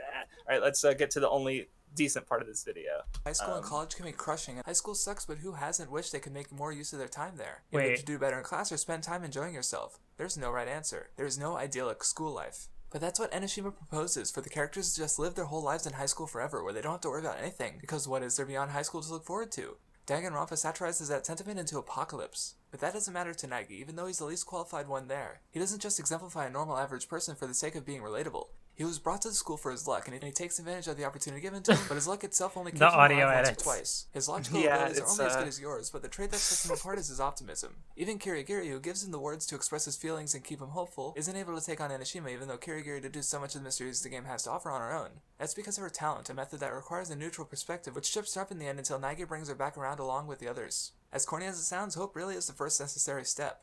And yes, it is fucking corny, just like the ending I love so much. No one ever became successful thinking that anything they did wouldn't turn out well for them. It seems basic because it is basic. But that doesn't mean its message is worthless or even only applicable to those in high school. You don't need to be 17 to feel 17, especially after coming from a school system that is just so woefully inadequate at preparing you for life beyond those walls. Taxes? How do I... taxes? I was, clearly doing the PCP thing of talking about myself. Life is despair. And no, it's not easy, but another critically overlooked part of Nagi's character would be his self-acceptance. In particular, it comes up during the free times of Fujisaki and Togami. The former asks how he feels about not being particularly manly, while the latter asks about how he feels about being in the 99% of common society. He's not cluelessly optimistic all the time. He knows he's probably not going to be particularly tough or successful, but he's fine with living the way he can manage, a trait which the others often lack. That disparaging lack of self-acceptance is damaging to so many other characters because they're not happy with their place in life despite their massive talent. Leon has no attention span for baseball. Fujisaki wants to be strong. Owada wants to be seen as strong. Ishimaru doesn't see himself as a genius. Ogami has trouble accepting her femininity. Hagakure tends to take on his unlikely predictions, and Fukao is only remotely confident in her writing. But the other half of the cast has a reverse problem. Having gone through life so dedicated yet unhindered in their ideas so far has blinded them to other options. Oh yeah, this is a point that I really like. Azona tries and fails to kill over her career. Yamano went straight for his goal of alter ego at the slightest provocation without much thought of the consequences. Celestia came to think her cheap lies were infallible. Wrong! Mukuro never lost out her sister. See, the overall point is good, but I was wrong about Celes there. Ogami's certainties about human nature made him blind to Ogami's sacrifice, and Kirigiri occasionally let logic get in the way of her seeing the truth. Enoshima and Nagi each had both self-acceptance and confidence in themselves and got what they wanted, even if for Enoshima that was self-termination. Boiling down the game's conflict of hope and despair into good versus evil is just doing a disservice to the ideas the game explores. It aims to corner the teenage market and dish out hammy life lessons with a surprising level of applicability to get through that rough period, and does so with some cool gameplay ideas and some characters who are nothing if not colorful. But despite my praises, I can't easily recommend it to anyone. That's not to say I recommend it to no one, because while I've derived so much sheer enjoyment from this game, it has huge flaws that I don't ignore. The first half of the game is pretty weak thanks to those first and third cases. Gathering gifts for free Danganronpa, times is tedious, and it Enochichi sucks, does a great but I job love of it. sucking the Guilty enjoyment out of pleasure. last trial. And the plot holes and inconsistencies, don't forget those. Fukawa faints at the sight of blood, but doesn't have any particular reaction to Mukuro's brutal death. After discovering Alter Ego, the girls go and take a bath, but Genocider is there even though Togami and Fukawa were nowhere near Alter Ego when it was discovered. Genocider recognizes the end of the world, but doesn't register Enoshima, despite having been in at least some proximity to her for the past 2 years. Wait, most of those involve Genocider. Huh.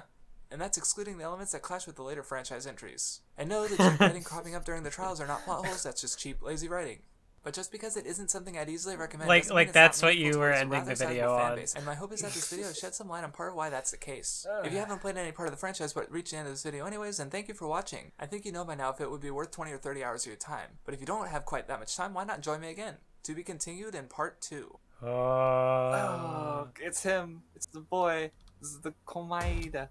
Alright. Okay. See, like, yeah, I actually have some decent points there at the end of the video, right? Like, you know, wait, the self-acceptance thing.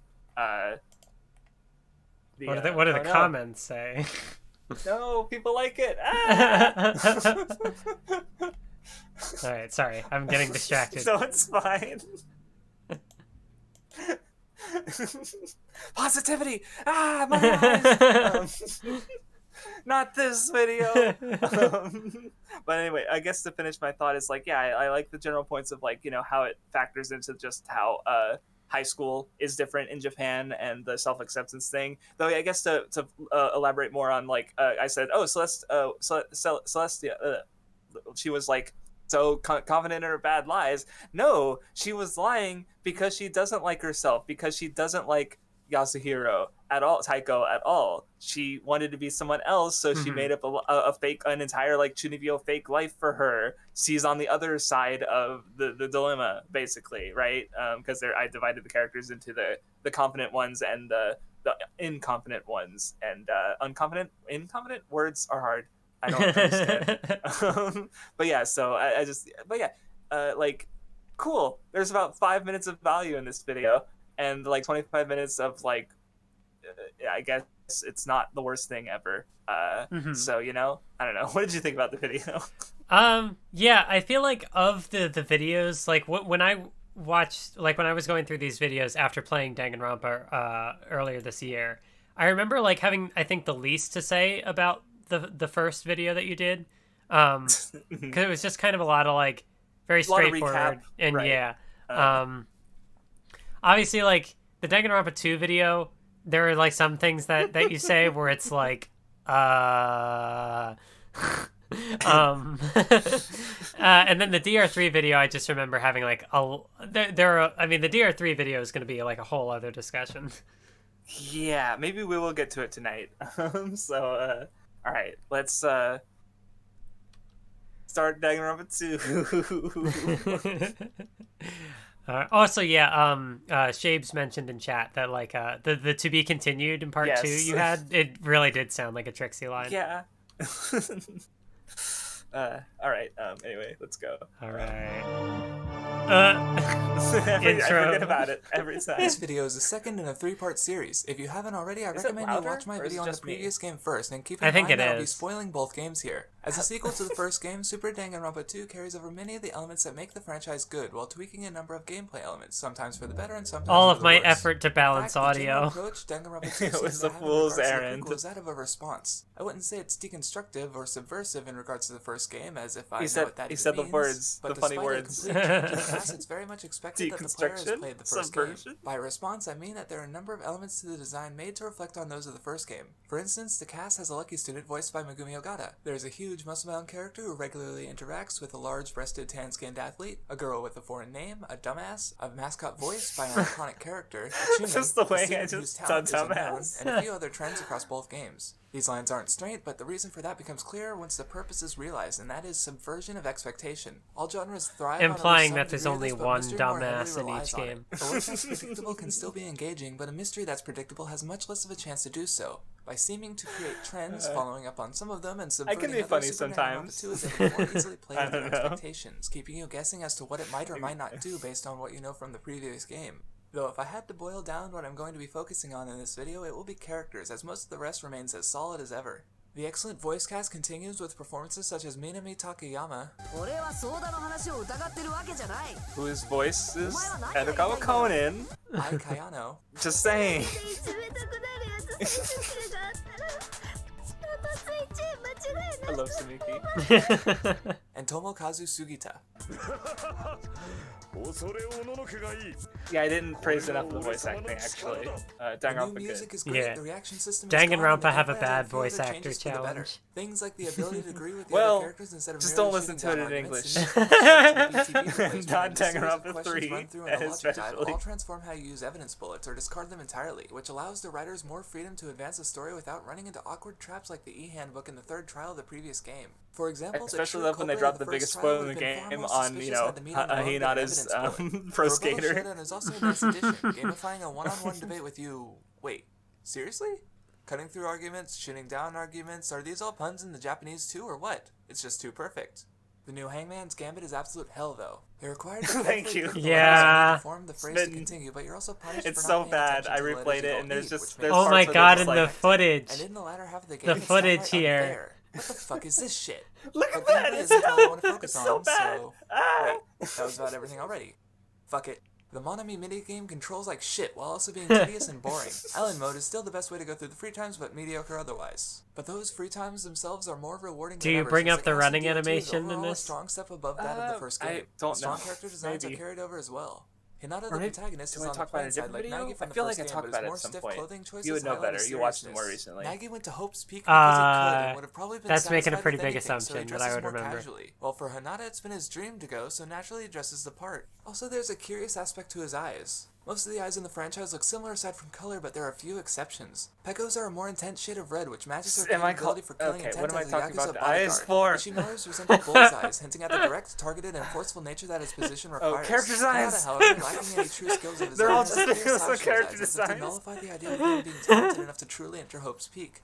While Hinata contrasts Snaggy, Komaida's design deliberately reflects him. Both have a hoodie as part of their more casual outfit, but I also like the engaging colors in Komaida's design. The green, red, black, and white create a full contrast which fits Komaida, who is so intent on conflict, specifically that between hope and despair, referencing the first game indirectly. One of the best Directly character referencing the first designs. game, the imposter Togami's Komaida is design is such a aesthetic as simple fuck, change, yeah, but I knowing how agree. generally serious Togami was in the first game and seeing Fat Togami here with much the same demeanor is just infinitely funny to me. The way the character art transforms the purpose of the pose is just perfect. Akane also fulfills a reference to the first game, having a similar color palette to Asahino but without the color blue.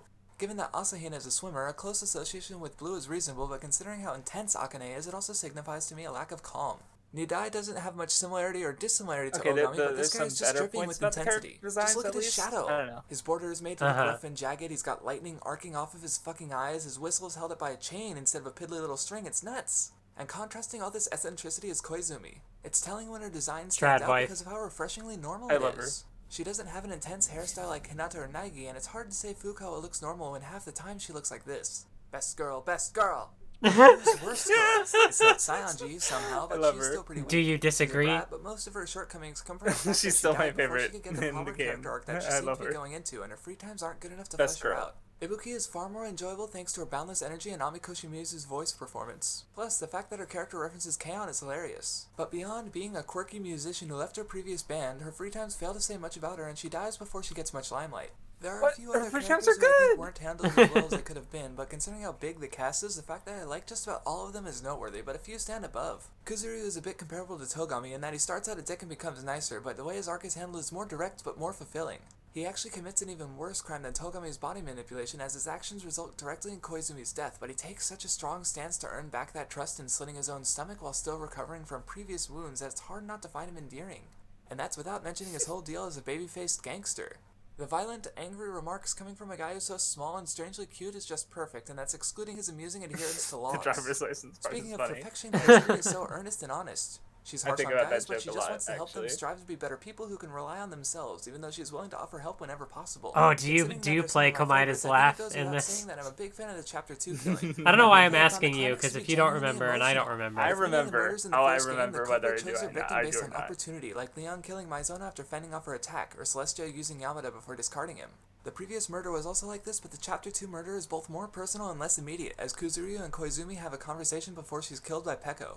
Kuzuryu, having lost his sister and killed her murderer in the collective memory gap, finds out that Koizumi hid evidence related to the crime he took vengeance on. When she finds out, though she doesn't remember what happened, she tries to talk with those who were involved and make things right. Sorry, That I honesty saw and compassion Meyer she's again. capable of make Kuzuryu hesitant to do anything immediately, since for all his anger, Yeah, he's it's not just as freaking bullheaded as his senses might imply. I mean, But part she of it pisses is him also off, I'm prompting trying to Peko like step in and act in put his into place, words knowing why that the likelihood of the their chapter crime 2 being murder revealed is high, I really like, sacrificing herself for and I his still sake. don't think She I also can. tries to So claim she isn't a I person don't as much blame as she is past a me weapon for of also not Kuzuryu's, quite which being pulls able out to an put into emotional words. goodbye So. before her execution, when she dies protecting Kuzuryu just like she killed to protect him, and oh god. It took some that's work to do, me. but making the case more personal made it that much stronger on a character level. Between Koizumi's accountability and covering up the murder of Kuzuryu's sister, Peko's proclamation of her lack of accountability, all under the control of Monokuma's rules, it's not like those previous killings where I simply understand why the killer did what they did. Here I legit think both sides are right and wrong, and the fact that the case was charged with so much character and conflict made it better for it. The fourth murder from the first game was the best for similar reasons, but the gap is wider because the characters involved in that killing from the first game just aren't as good. But while the chapter 2 murder is good, it's only my second favorite case from DR2. My favorite, of course, is the one everyone loves. Fight but before I me. talk about that, the first one needs mention. It's a solidly constructed case and a far better introduction than the first game, as it manages to somehow both be relatively easy to work through the clues while introducing more mechanics at a quicker pace than the first game. Yet it still manages to keep its bigger twists and secrets until the ideal moment. But what really helps it reach above any murder from the first game is this one scene. After going through the evidence, it's become apparent that Komaeda has had some sort of involvement, even though up to this point he's been overall positive and, well, hopeful. As he's accused, he seems to be on the cusp of breaking down. I wish I got to experience this unspoiled. I did. It was very good. Beautiful.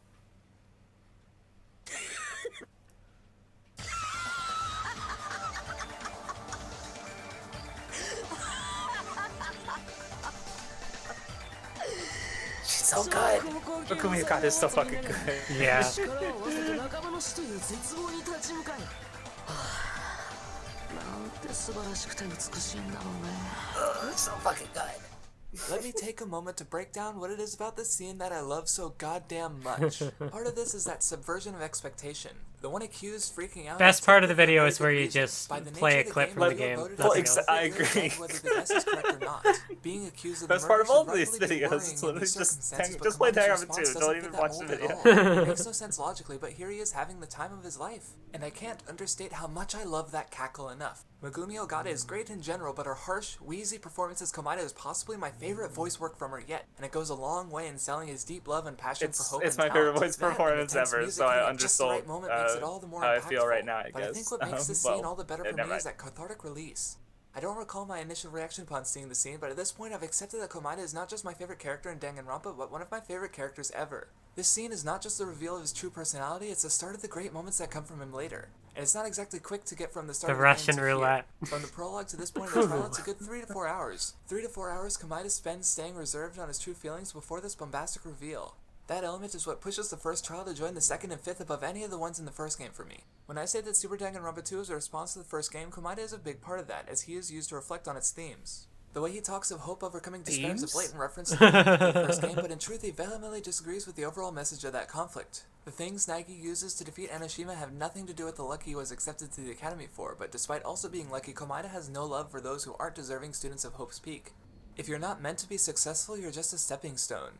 But this madness manifests in him believing himself to be a stepping stone as well, more than willing to die so that one of the others might kill him and lead to more conflict, believing that the only worthwhile good is the one that overcomes the greatest ordeal. He's so faithful in this idea that he's willing to fight on the side of despair to make that goodness brighter. If the personal motive is what made Chapter 2's killing great, then this too is what works for Chapter 5, as Komaeda constructs I'm noticing a we murder haven't mystery had that to stands pause above the this others in yet. the franchise Or and how maybe we multi-layered paused it it is. once. It's a luck-assisted I think we suicide made paused to it look like once, an actual but, suicide Okay. that was made to look like So a murder. far, yeah. In fact, if it were not for his luck, it would be unsolvable, which uses the setting excellently, as it's a murder that can't have been done outside the world of Danganronpa. His bizarre motivations result in actions that only make sense in this world, and that combined with the conceptual idea of an antagonist who wants the protagonist to succeed over over him is a huge part of why I like Komaeda. He's not the most complex character, in fact he's very upfront about his motives and desires, but that doesn't take away from how enjoyable he is to watch. But what fascinates me about his ideals is that he actually exemplifies the very thing he fights against. Not in despair, but in talent. When he finds out Hinata is untalented, he goes straight into treating him like garbage. Though he works against him half the time, he is by a good order of magnitude better than the rest of the cast in the field of mutual killings. He solves most of the murders on his own, teasing the others with questions to draw the truth out, refusing to do all the work himself. Except in one scene after he's learned about how the other characters became evil and rushes through the closing argument, complete with the soundtrack. And while he feels his luck is a worthless talent since he never worked to obtain it, the fact is he utilizes it so masterfully I'm not sure if I agree with him there. Naegi has his luck, but he never purposefully utilized it, but Komaeda understands his inner workings and abuses his chain of bad and good luck for his benefit. I mentioned my essay on luck in Danganronpa in my previous video, and at the end of the essay I was a bit confused about the incident in the final dead room where Komaeda started a chain of good and bad luck without starting it on an unlucky note. But replaying it, I noticed that Komaeda was very much aware of this. Though he pulls the trigger with no hesitance, it's not because he's confident in the form his luck typically takes. He mentions the 1 in 6 chance of survival specifically rather than the guarantee his talent normally offers in the right situation. Even though he has such a high chance of death, he still doesn't hesitate because he's so certain of his ideals that whether he lives or not, no matter the situation, he believes that the best outcome would be reached eventually. Russian roulette, brain cancer, a killing game, even his own luck-assisted suicide. How can I not love such pure dedication? Most of the characters I do like the way they use the sound effect to show how Komaeda sees the world. Hinata is similar to them in that they both admire the talents accepted to Hope's Peak. Hinata wanted to go there so badly that when he finds out This he's on video's some pretty island good, paradise decent so instead of far. Hope's Peak, he What refuses could to accept it until the possibly last possible go moment. wrong? He wants to be recognized for greatness to the point that he allows himself to go through the surgery to become the paragon of talent that is Kamakura at the cost of losing his previous sense of self. Kamakura, yes, queen. He's not like Komaeda, but then it turns out that he too sacrificed himself for what was thought to be his greatest hope. Even as he says he can't understand Komaeda, Hinata understands him better than anyone. After everyone finds out that Hinata is a regular reserve corps student rather than one of the specially talented students destined for the main course, the only people who care about this are Hinata and Komaeda. Every time the group comes to a conclusion, Hinata is the one insisting that if Komaeda were alive, he'd be laughing at them and teasing them so that they could dig deeper to find the truth. This purity, intelligence, and drive have nothing to do with the fact that he's lucky, and though he's beyond what a normal person might be, he still believes himself to be of the same normal trash as anyone. Yet he himself is evidence to the idea that a normal person can still be successful without a special talent. Though under all those ideals, Damn, he still good lives for someone character special. He just analysis? doesn't believe Couldn't in be me. life, sacrificing himself to extinguish his most hated enemy. Although his feelings and hope are meant to echo Naegi, and being the smartest character present, Komaeda fills a role similar to Kirigiri. Though while Kirigiri hides evidence because she fulfills the dramatic role of a fictional detective, Komaeda did so to make the others struggle more so that they might become stronger. But Komaeda isn't the only character in Kirigiri's role, which brings me to Nanami, and there's one thing I need to make perfectly clear. I hate Chiaki Nanami. Oh boy. She's the worst thing about Danganronpa 2 without question. And that's important to know because yes, Enoshima is still in the game and she's as bad as ever. But Nanami is still worse. What I find interesting about this is that she's a counterpart to Komaeda. I don't in a agree. way. While She's he's good. the intelligent Shut up. antagonist, she's the intelligent protagonist, filling a role closer to Kirigiri's and keeping the trials going. In a way, my favorite character from the first game was split into one character I find absolutely brilliant and one I can't fucking stand. To really get at the heart of why I don't like Nanami, I have to get at her heart. Which is easier said than done because she's an artificial intelligence who has no soul. The game tries to sell her as being compassionate but can't seem to make up its mind on how she feels. She has a clear lack of reaction to most everything going on, including the murders. When she sees Koizumi dead, she claims that murder is a crime She's that cannot a robot be forgiven. trying to But when figure she out her sees the body, feelings. her Stop first reaction is to bullying ask her. the others not to disturb evidence rather than actually feel something about her death. Then later, while examining the room with Hinata, she's making jokes about dirty magazines. What the fuck? I could understand the bit about the evidence if it were coming from Kirigiri. She doesn't tend to have strong reactions toward the discovered magazines bodies, and was she's not meaningful. self-righteous She was about trying to bringing help killers Hinata to because he justice. was down, She does her and she best was to trying to remain make him objective, like so it's feel expected good her to and like focus have on a evidence positive first, and the fucking others find her emotion. casual treatment of What? the bodies to be cold and distant as she tends to be. This would also be more fitting for Komaeda, though he'd be more likely to hide his discoveries, and in fact he does. But many of my problems with Nanami lie in the fact that she's so I see what unfitting you're for the role of adding star on she's here. been given, and no self-awareness about it. Her personality boils down to nice, with a few quirks here or there, but her flaws are non-existent. Flawless. Rather, things like her tendency to fall asleep, Except that, slow you know, she's a reactions, and general machine clumsiness who's are all bound there to make her seem her more programming adorable, and like someone the talent, audience might want basically to like, protect. you know, She should be Junko, a you useless know, moe blob, that's yet the not narrative then a turns problem around and or tries to have her anything. directly No at the meaningful characters in their flaws. trials. That is, The until game she deifies can't get wording Chiaki. for whatever reason, the big man Hinata has to come in and explain what she's trying to get across. See, when Kirigiri or The elevator Komaeda one avoids is really saying something silly, but it's important like, or does so in a whatever. cryptic way, it happens for meaningful character reasons. But Nanami is trying just as hard as the others to keep everyone from dying, and watching her fail to do so while the game insists that she's a strong character for trying is downright infuriating. Kirigiri is a strong female character. I was so She's mad. cool Holy and shit, I like calm her. down, you Nanami baby. seems like she should be, but she isn't. But what makes her absolutely insufferable to me is how the game refuses to stop treating her with this gross adoration, shoving her on the fact that everyone loves her in my face at every turn. Saionji calls Sumiki a nasty, trashy pig shit slut all the time. She calls Nanami a slowpoke gamer girl. Wow, that cuts so deep. Gonna need a burn, heal. Oh, and the fact that she's a super high school level gamer is so blatantly pandering. She was designed to be as appealing to the average player as possible, so to get that across, since everyone playing Super Danganronpa 2 would be the type of person who plays games, they made her a person who plays games.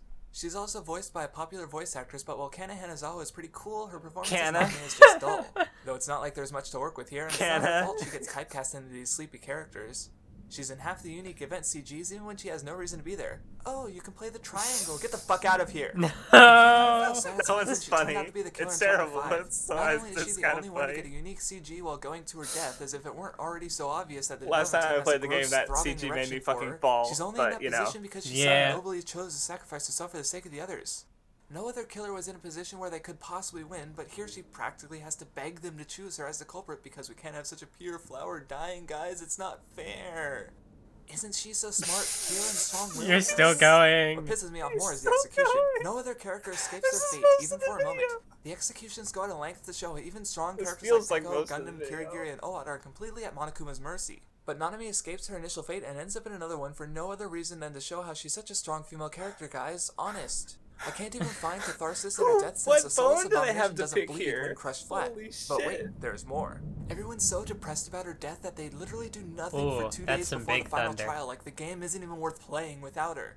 The fact that she's literally constructed to be like this in some way should be enough to keep me from outright disliking her. The game is made up, someone created it to achieve a specific goal, and they did a good job. How dare they? This is like half the video, isn't it? It feels like as a gamer doesn't make sense, as there's nothing about her that explains how she became famous or renowned just by playing games a lot, but that doesn't matter because she's not real. But even putting aside the inherent contradiction of a strong moe character, the reason I can't find anything to like about Nanami is that there's no humanity in her whatsoever. Nothing negative ever comes from her, and she even manages to spin dying into a positive. She's always endlessly cute and optimistic and insightful, and no one ever tries to tear her down, so she's never challenged. She's impossible and boring. That said, it might be weird for me to point out how inhuman she is when she's an AI, and the series is full of weird, unrealistic characters, but while those characters are often exaggerated, they're extreme versions of very real ideas, with very human struggles and hang-ups. And also, yeah, she's a robot, she has no humanity, but she's also without flaw, guys. Simply not human. We can relate to a robot going through an existential crisis about what it means to be alive, artificial or not, because we I thought this was a really good point back in the day, even though Nanami would also be an example of the positive things I'm talking about here. Has nothing. Just saying. Also, like, weird bad edits that don't work with, like, I don't know, the text not moving the same with the rest of the image. Don't get it, and I probably never will. Bye, Shark. Thanks for stopping by. That's not to say there aren't some other issues. I honestly prefer Yama as a character. Now their free times didn't push them out as much as I like. Well, they didn't get as much in the main game either. Akane and Soda, two characters are fairly unpopular despite surviving the whole game, highlight a different problem. The next video. While the free times are generally enjoyable to go through, I just wish they could be incorporated as the main game. That was an ordeal. Not only do you have characters like Sumiki and Idai who really come into their own at the free times, or characters maybe like just a Kizuri third and of the Kamayo video. Are already great characters made better with interesting free times. Longer Akane than it and should Soda have have been. good free times but are mishandled poorly in the main game. Throughout the game, Akane is constantly eating or fighting, and her backstory brings up the harsh environment that made her this way, but her growth as a character comes too little too late. In Chapter 3, Nadai takes a bullet for her, and after he's healed by being turned into a robot, Akane gets in the exact same situation, throwing any conception of progress right out the window. Nadai needs to die twice for her to finally start getting it. But more obnoxious is Soda because it's such a minor thing she that does makes get it it. so aggravating. He spends pretty much the whole game Hello? fawning over Sonya, hitting an obnoxious peak in Chapter 4. At this point, she's outright going against everything he's saying out of pure spite and making her interest in Gundam play in Shades, I 100% got people mad at me for disliking Nanami, a fan favorite character. To give up and move on, and nothing comes of it. I don't remember the ratio. I don't want to go look it up right now. Or even brings up the fact that she's not giving him a definitive answer. The thread just lingers and ends up forgotten long after it becomes tiring. Their character arcs demand change, but it's not really tangible in the ways it should have been in the end. Which brings me to the overall thematic arc of Super Danganronpa 2.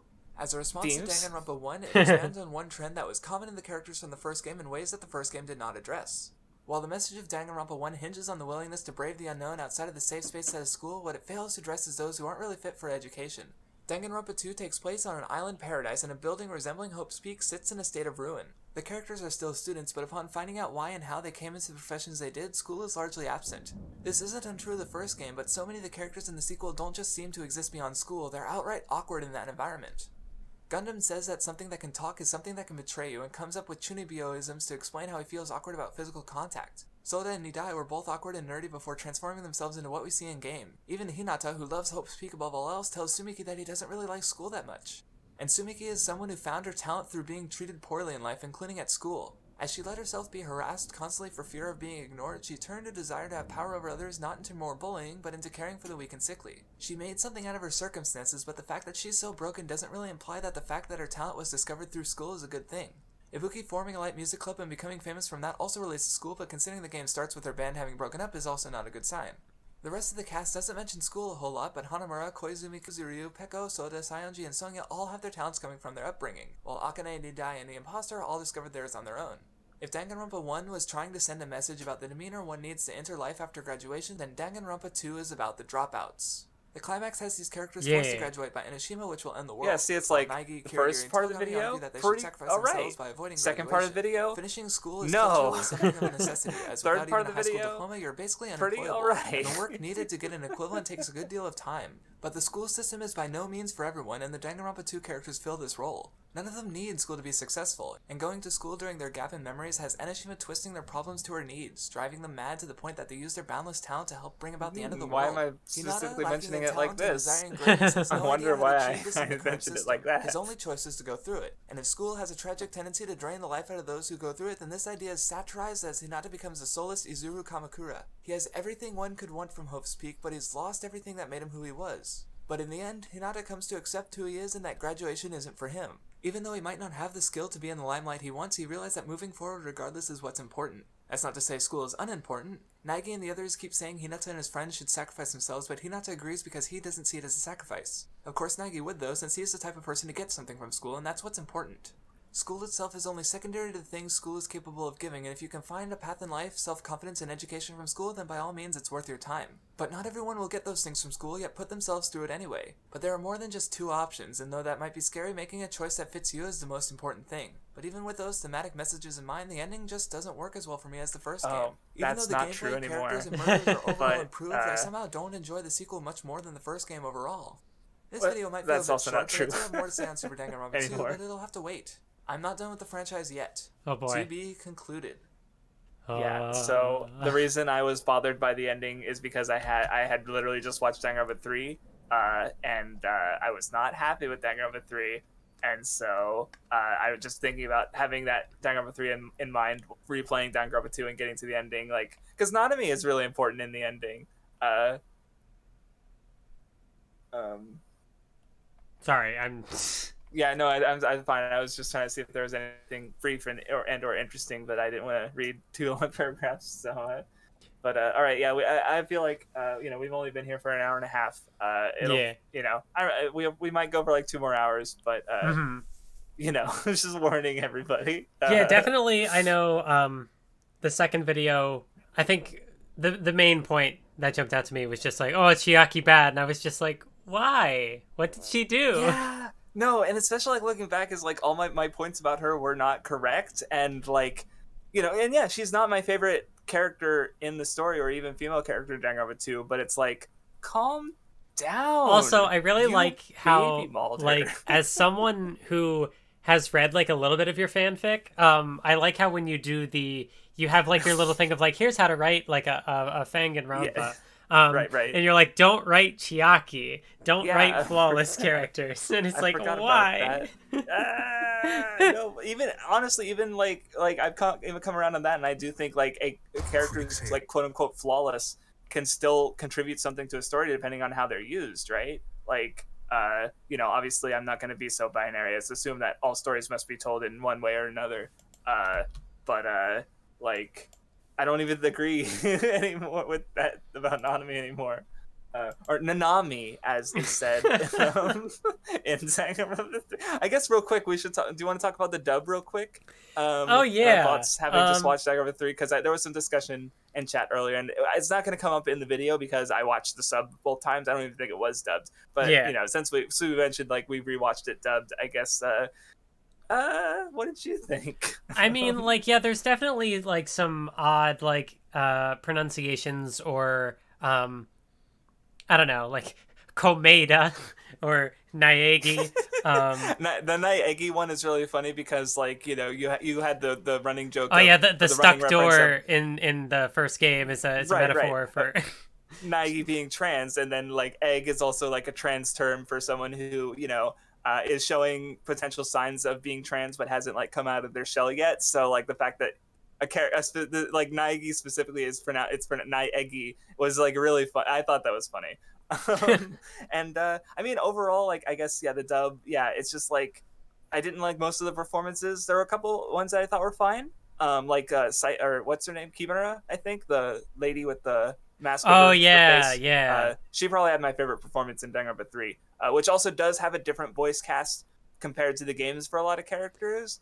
Like, because I also have listened to like some of the Danganronpa 2 dub, and I remember liking especially like Koizumi's performance, and I actually liked Komaita's performance. I just felt bad for Bryce Papenbrook because he's competing with literally my favorite voice performance of all time, and so like even if I go like he's pretty good, he's just not 10 out of 10. I'm sorry, but I don't know, the Danganronpa 3 didn't have a lot of great performances, and Monami's in particular was really bad, I thought. Yeah, I thought that like was probably the worst one. Overall, I with how much people like meme on it, I thought that it was going to be worse than it was. Like they do. I thought it was gonna. Yeah.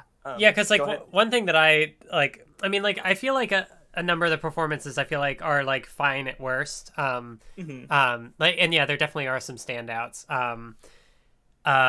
But like I think the big thing is like they do punch up the dialogue quite a bit, which I know is like that's a thing that happens in some dubs. And like for Danganronpa, I just kind of feel like it works because Danganronpa is already sort of like, it's like, I don't know, it has that sort of like tongue-in-cheek humor and yeah, exactly, right. I mean, I was maybe kind of hoping for it to be like funnier, like because the way I heard it described, and especially because you posted the clip of I guess a blooper from the very end of the show. Oh where yeah, Kirigiri says, "Oh, I guess I died. I thought I died. I don't know how that happened," or something like that, right? Where she, like, I was like, did they actually fucking say this in the show? Is this like how especially because I'm thinking about how like the Kamakura Yas Queen and like, like I thought it was gonna be funnier. All this because I loved anime. there was definitely, especially towards the end, there were some fucking like clippable quotes. 100%. The Kamakura one about memes is funnier in English too, because even though like because in Japanese he just says the word meme, like it's an English word, or I don't actually know what language it spawns from, and that's still funny in its own way. But yeah. So like there's definitely some highlights. But I guess I had my expectations too high, in part because of a blooper clip that was not actually in the show. It's and actually some things that were in the show, but that clip in particular is kind of interesting because I really do like Justin Briner's performance as I'm not going to remember his name, Mitarai. Oh yeah, just don't like the character. No, Mitarai, which like I said, I don't think he's necessarily like worse than a certain other Danganronpa 3 characters. It's just like he's given so much focus and he's so not interesting that it just like he really stands out as being like boo.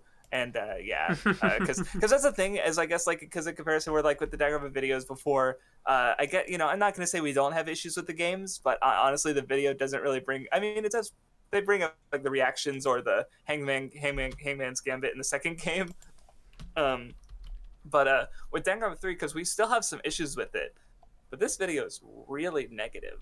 So we should probably get started on that. Actually, I think I can find a way to screen share the clip. I have to show it just once.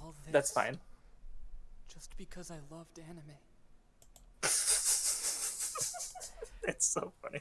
It's funny though, because like that one is one of the more like straightforwardly translated lines, but it's just like, God damn it, Mitarai, you little yeah.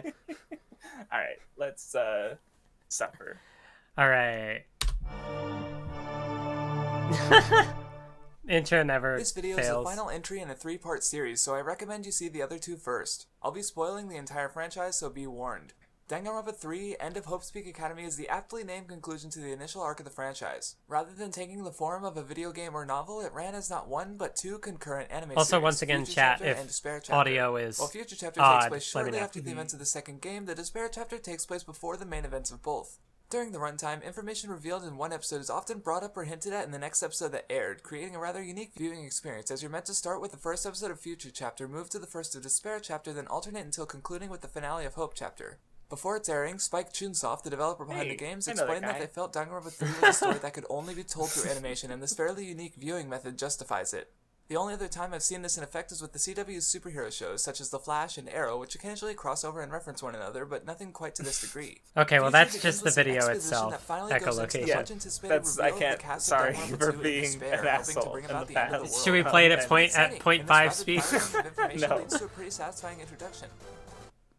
But that's where the good things I have to say about Danganronpa 3 Look, I end. caught you off guard. I was Because gonna as maybe the talk first about episode positively, concluded, but I then, realized that this anime was in no way no. going This is to my follow the Asterisk ideas War and characters sucks. that it laid out in previous games. before I did the Tyrannum It Fairy even Tale, I fails to be guess. interesting at the most basic conceptual level. Only The had a Future minute Chapter of good involves Nagi things. being held trial for his actions in the events of the second game, which involved him harboring the Danganronpa 2 cast of mass murderers. The opening Naturally, scene when did make 16,000 me really people are hyped, assembled, which, Monica you is know, summoned and was begins another crushed by killing the end of the first To episode. account for the quicker Like runtime that and avoid the was messy true, pacing but, that was the you know. Danganronpa 1 anime adaptation, the game has changed to something less nuanced to allow for quicker deaths. Most of the conflict is driven by Munakata and his allies who want Nagi dead, thinking he's a traitor. Tengon, the leader of Future Foundation, and other members Miturai and Gekogahara are opposed to this and ally themselves with Nagi's group. And yet, despite the different characters and setting, it's only a vehicle to retread old ideas and characterizations with zero new additions whatsoever, and the reveals at the end are so headacheally inducingly stupid that it results in a wholly unsatisfying experience. But certainly, Despair Chapter, which focuses on the more engaging Danganronpa 2 no. characters, would be more interesting, right? Oh, no. I mean, I like them, so seeing more of them couldn't be a bad thing. And now we get a whole anime series dedicated to studying these characters and how they turned to despair, showing why they lost their collective shit and turned from quirky, derpy, yet affable and troubled fellows into complete monsters. What could possibly... Oh. Oh no! Maybe the Despair Chapter That was could have actually, I been think good, I but I reacted suppose like the that nuanced story basically expanding on and to developing when these she's, characters because she could just swing shows or up, fall is a bit right? much to ask.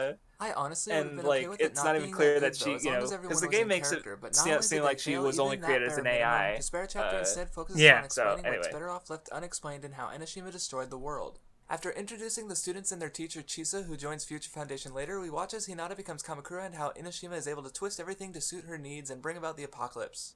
The Future Chapter is an inept mystery story, but Despair takes the fucking cake and actively takes away from previous entries in the I like franchise at that every phrase. I possible use turn. that in the Tyrannum While Fairy telling Tale these too. concurrent stories, they With completely taking fail cake. to create a compelling mystery. The psychopop aesthetic is out the window. The soundtrack lacks all its usual punch. The character is old and Wrong. not worth caring about, while the Yeah, plot that's can't not. seem to track I mean, itself, maybe it's let not alone the rest used of the as franchise. well, I guess, It's to because the rest of the point where to accept presentation isn't up to Danganronpa 3 as snuff. part of But the it's franchise like makes the the previous entries soundtrack less is still good. enjoyable. It's on its own. The first and like, most obvious thing to note is that it's just so fucking hideous and ugly to look at thanks to some awkward shading and color choices. The shading makes it so that everyone is either too brightly lit, barely lit at all, or they have these ugly shadows on their faces. It's honestly stunning how badly Danganronpa 3 fucks up the presentation. If you want to get an example of how painful it is, let's talk about my thumbnail for a second. The For bad starters, it's thumbnail cropped to give that I more chose emphasis to the highlight heart, because how the I soft don't lighting and like dark how room the does show fuck all looks. for letting any part of the image pop, and the result is as flat as Well, ever. I was also Worse yet, pause it this real is- quick. Yeah. So the reason, so basically my thumbnail choices for these first three videos is my favorite character in the game. So Kirigiri is, or the favorite character of the series. So Kirigiri was my favorite in Danganronpa 1. I guess she still is. So she's the thumbnail. Komaida. I don't. Juzo's best boy. It should be him. Why is it her? Like Monica, I guess, and maybe because I guess I carried it to some degree, to, like at least in that bit, or maybe no. Do I like Komaru more? I have to finish replaying it, but I do like Monica a lot. She's funny. Mhm. But you know, I guess I was thinking of that when I decided Gekogahara was the thumbnail, or maybe I just wanted to. Bad thumbnail. I also let feel me like s- I just kind of like disagree with your take about the visuals, but I don't feel like there's really anything like constructively I can say from that. It's just like, oh, different like visual. Well, you I know, don't and you had like because I think that factors into your observation, or maybe at least because Despair starts out like more positive and then shifts to negative. Yeah. Where Future starts out, how can things get much worse? And I guess things do get worse, but they get better by the end, right? Mhm. So yeah, I mean, I definitely don't think it's as well presented as the games, but you Mhm. know, there's a huge leap between like not as good as this other thing and then just like outright terrible. Yeah, and yeah. I'm not as big of a fan of how it looks personally, just even in general. But I don't Mhm. know. I'm just really angry in this video. I would so. agree that it has like a less distinct visual style than the games. Yes, Nanmanji, I like Juzo. He beats up kids, and he's gay. What's not to love? It's the best I could do without going into an image editor. Everything looks like unrecognizable ass when looked at in a tiny window, while the striking imagery Then why from did I the pick games it as a remains thumbnail? unrecognized even while shrunk down. The character designs in general look like they go for the same exaggerated style at first glance, but a lot was lost in transition from game to anime. The designs of the games are very detailed, which works just fine considering they aren't Detailed. animated. They only need to look good That's in how the word static is 2D pronounced, I sprite form, think. and even the more detailed shots of the executions are flat looking and barely animated. In fact, the games are so lacking in animation I can't even shuffle it off as a limitation to the medium of visual novels. I mean, there's one walk cycle in the visual novels. Oh, you brought it up Oh, here. there was this one. While the limited animation makes for some wonkier moments, there was What the still fuck able is to work with that? those intentional What is it? Your limitations with stream good- messing up?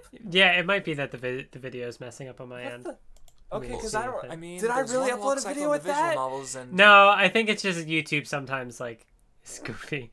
Let me see if it works.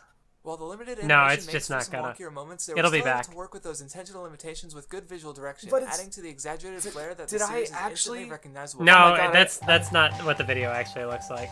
Okay, so you remember from last time you saw it, or because it's weird that it's that one specific part both times. That's I'm like, no, it's just like a YouTube thing. I don't know Let's exactly see how what. the anime That's- stacks up. because I'm like, did I literally upload this video? Has this video been up for almost 5 years with that No. this whole time? I'm like, I was horrified. Sorry. このクマは何度でも現れるのだ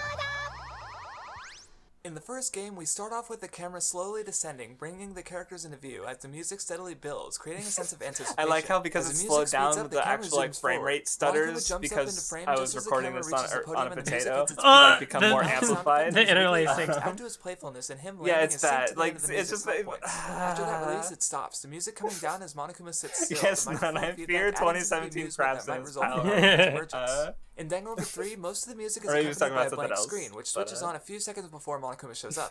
Because we can't see the podium, there's less sense of anticipation, even though in both instances we're well aware that Monokuma will be showing up. Okay, I was The like, lines wait, of why is there dialogue nothing on also screen? detracts from the music, which is no longer synced up properly to Monokuma's landing. And nothing against Tarako, who replaces Nobuo Oyama in Danganronpa 3 due to her tragic dementia affliction, but even without the context of Doraimon's voice, Tarako isn't able to deliver on Monokuma's exuberance, further hurt by the animation of Monokuma's jump.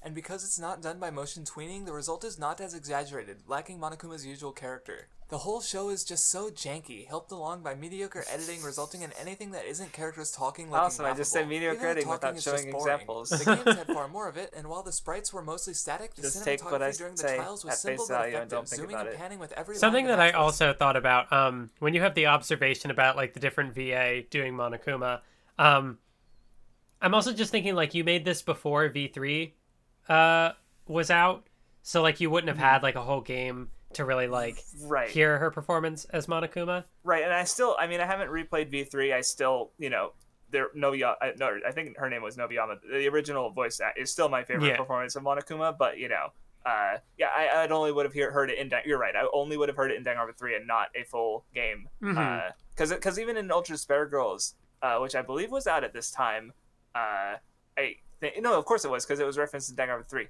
Or maybe did it come out in English before Danganronpa 3? I don't remember. I hope so, but my timeline isn't for. But yeah, because Monokuma isn't really. Oh no, there's Shirokuma and Kurokuma. Never mind. So I Yeah. don't even remember what they sound like though. Well, I know that So- Shirokuma and Kurokuma are voiced by the same person who voices Junko. Okay, so they do have different. Okay, then they're different from the original Monokuma, but they're also different characters. So, Yeah. Okay. All right. I'll see how. Okay, I just don't remember. It's been too long. Was happening. They can get away with that in a visual novel since it's hard to be less interesting than your standard dialogue interface, but even though it comes from a series that literally weaponizes dialogue, Danganronpa 3 doesn't even try to do anything of note. We're just stuck looking at characters who lack all the punch we're used to. Getting past the mediocre shading and coloration, a few characters have gotten some redesigns even if there's no actual Ooh, that logic was behind some it. janky Kirigu's editing. altered hair and clothes Like, give her a there's more some- mature there's some look, which would have been s- fine on its spare own, but frames, Naegi I looks think. older too. His Straight hair is frames. smaller and his face and body are proportioned to make him look taller. Where this becomes unusual is that Danganronpa 3 takes place immediately after Danganronpa 2, where Naegi looked the same as ever. Starting the anime, I was baffled in timeline confusion, as it made no sense for Naegi to be brought forward for his crimes any significant length of time after Danganronpa 2. But now it makes no sense for Naegi to look any older than he did a few days ago. Most of the other redesigns are as passable as they can be with the shitty aesthetic. Nidai loses all his intensity from the gross colors and subpar line work. It also bugs me how they only draw the blush on Kuzuryu's cheeks half the time, while Sumiki and the imposter keep getting it for no discernible reason. On Kuzuryu, it's there to highlight the baby face he gets so pissy about.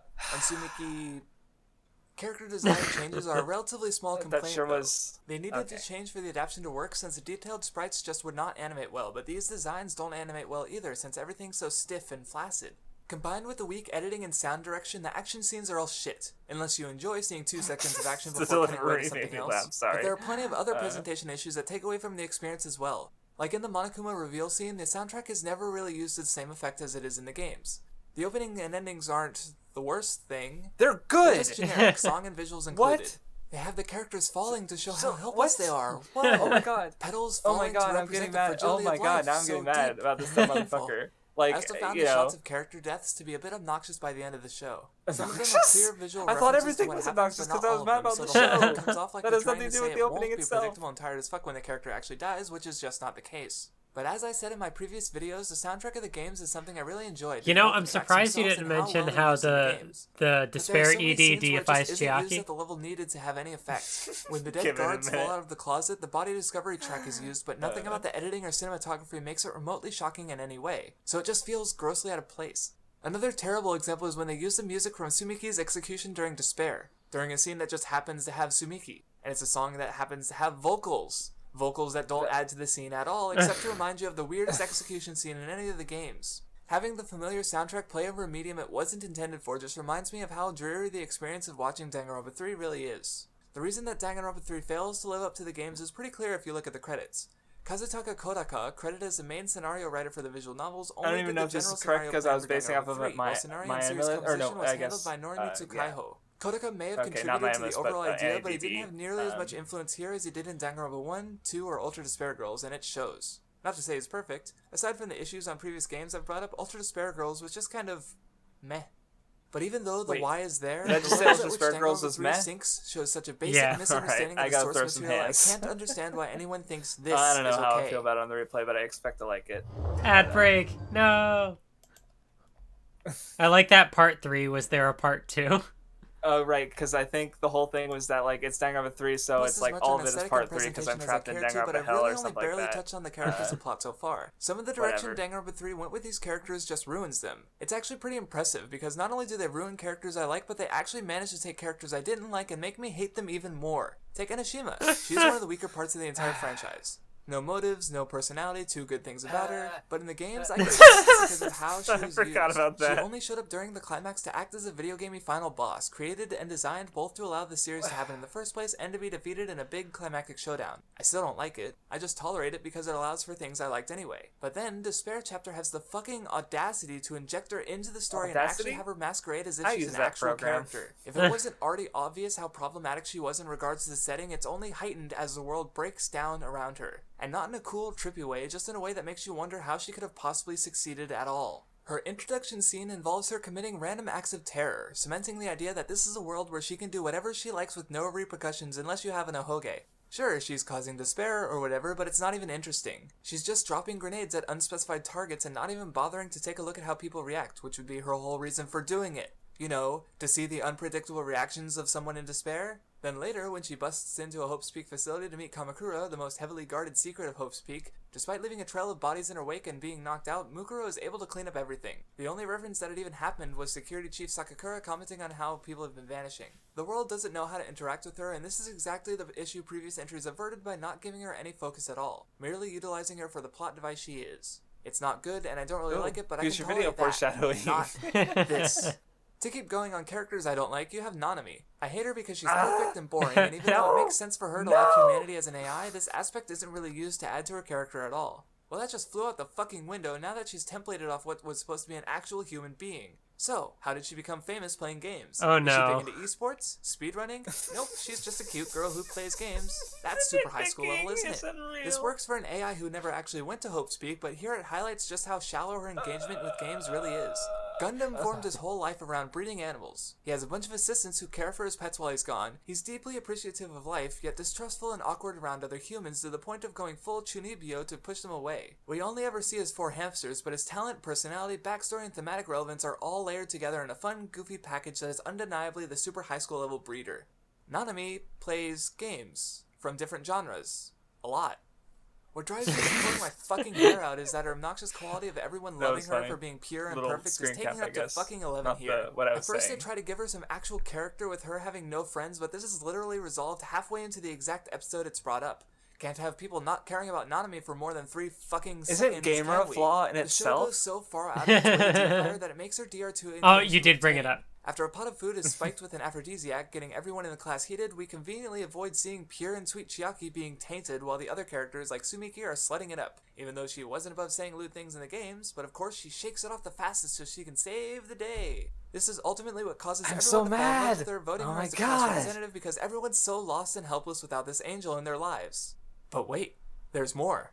Danganronpa 3 Oh, right. completes I the hated trinity her of shitty too. characters with Chisa. She's introduced as being sweet and perfect, then she fucking dies, but not before triggering some obvious death flags by being given more characterization than plot relevance. In Despair, she has more of a role as the homeroom teacher of the 77th class. Having her interact with the students seems like a good idea on paper since it would further her characterization beyond what we got in future. But the fact of the matter is she just doesn't have any character. What She's do a you perfect mean? housekeeper and a perfect teacher, changing personalities to adapt to any situation. She pulls the guitar out of thin air for Ibuki, gets grossed out by soda. In only showing these basic reactions, she establishes that she has no real character of her own. Her only real motivation She's is her loyalty fun, to fuck Munakata. you. Even as she comes to care for her students, she's never placed And in a also, like, situation when that challenges that rewatching it, I divide in mentioned any how, meaningful like, way. She's got the lazy contrivance of her Anishima and the being, annoying like, you know, perfection of able to Nanami, all respond to combined all the into one big characters package of shows fuck how her, everything. you know, the difference Making between her as an characters I already alumna hate- of the school and them as, like, people who just got into the school, right? Like, that's what, you know, Hope Speak is there to foster talent. She's good at what she does. What do you know?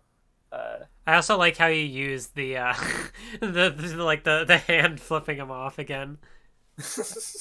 Yeah, no, I still have that transparency that I cut out because I had to do that for in the Danganronpa 2 video. I needed it because I had to cut out that hand so I could put Chiaki's face on the dog, but underneath the hand.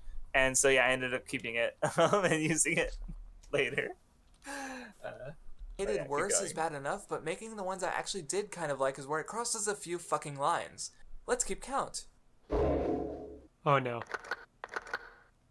As I mentioned from my video on Danganronpa 2, Komaeda is one of my favorite characters ever and easily my favorite from the franchise. He's an antagonist who takes on his This role is the one purposefully because point he wants the you others to agree grow with. stronger for it. He admires their hope so much because he can't see anyone else, even himself, as yeah, being I anything but guess. human I don't waste. like Where Danganronpa 3 Danganronpa 3 Komaeda. fucks up from the very beginning is that they forget one very key detail. In Danganronpa 2, the cast loses their memories and are aged down to how they were before they came to the school. From what we see of Komaeda in every one of these appearances, from over the course of the game, his brief appearance in Chapter 0, and his actions in Ultra Despair Girls, even though he becomes a member of Super High School of Despair, he's barely changed at all. He hates Anishima because there isn't a shred of hope in her, yet he loves her because he knows that the one to overcome her will be the brightest hope of all, which goes to further show how much he's willing to sacrifice for his ideals. He started out school just as broken and fucked up in the head as he was ever going to be, and this becomes pretty clear as he shares his ideals and backstory, which explains how he fell to the depths he reaches. Danganronpa 3 Komaeda is unrecognizable for no reason. He doesn't understand his own luck, and he doesn't have the same stance on his role in the conflict between hope and despair. He says he does, But we he get sure doesn't show Komaeda it. gun. After the Twilight Syndrome murders occur, the class is in low spirits, so he reaches out to Chisa. He requests that they postpone the practical exams coming up because he wants to see his classmates operate at their brightest, strongest hope. No! No! This is the opposite of what Komaeda does. He's the self-imposed antagonist. He wants it to be harder for the ultimate good that is hope to succeed because the hope that it results would be brighter and purer than any other. The Komaeda I know wouldn't ask to postpone the fucking exam. He'd ask to move it up. He'd steal everyone's notes from their desks and fucking burn them. He'd buy a shitload of alarm clocks and set them up outside the houses of all its classmates and wake them up at 3 in the morning on the day of the exam. Because if they failed their practical exam after all of that, then they weren't a worthwhile hope to begin with. In Danganronpa 2, Ultra Despair Girls, and even The Sure, Worst Day and I Nagi's life guess. short story in which Komaeda was only given a passing mention, the only one who doesn't loathe Komaeda's very existence is Hinata, and for good fucking reason. Even Komaeda hates Komaeda.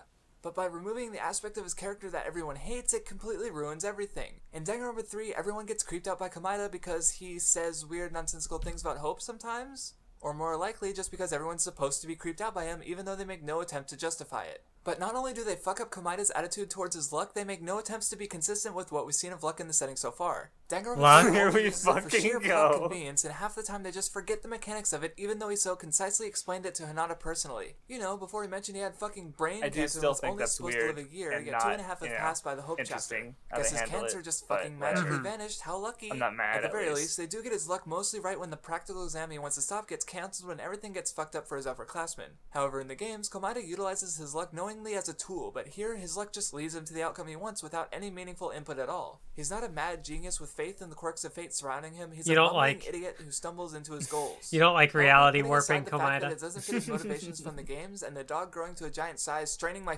fucking suspension of disbelief. I'm so mad about After that it all for blows some over, reason. Komaeda is suspended, not returning for a year. This happens for no reason, really. Him being gone doesn't amount to anything, and he comes back the same as ever. But what follows is the most contrived plot bullshit I've ever Here we seen. go. Despite having not been on campus forever, he magically knows exactly where Enoshima is and that she's evil. He finds Peko off screen and has her distract Mukuro, who he shouldn't know about, finds the secret entrance into the statue, and doesn't even question anything before trying to kill Enoshima. He's never asked about how he knows so much, but when he's asked about how he's doing this, he just has luck. It was luck that had him bump into Peko and join him on his aimless walk. It was luck that had him find a secret entrance under the statue. Yeah, I It's hope pure I don't get. bullshit, I hope and I the don't fact get that he breaks through TOS for Enoshima's that perfect plot effortlessly Komaeda without ass. question or explanation is only half the reason. Komaeda's luck is only supposed to Too trigger when lewd something for unlucky happens at Twitch. first, but nothing like that happens. It just happens anyway, so we can get the stupid bullshit that results from the class discovering Enoshima.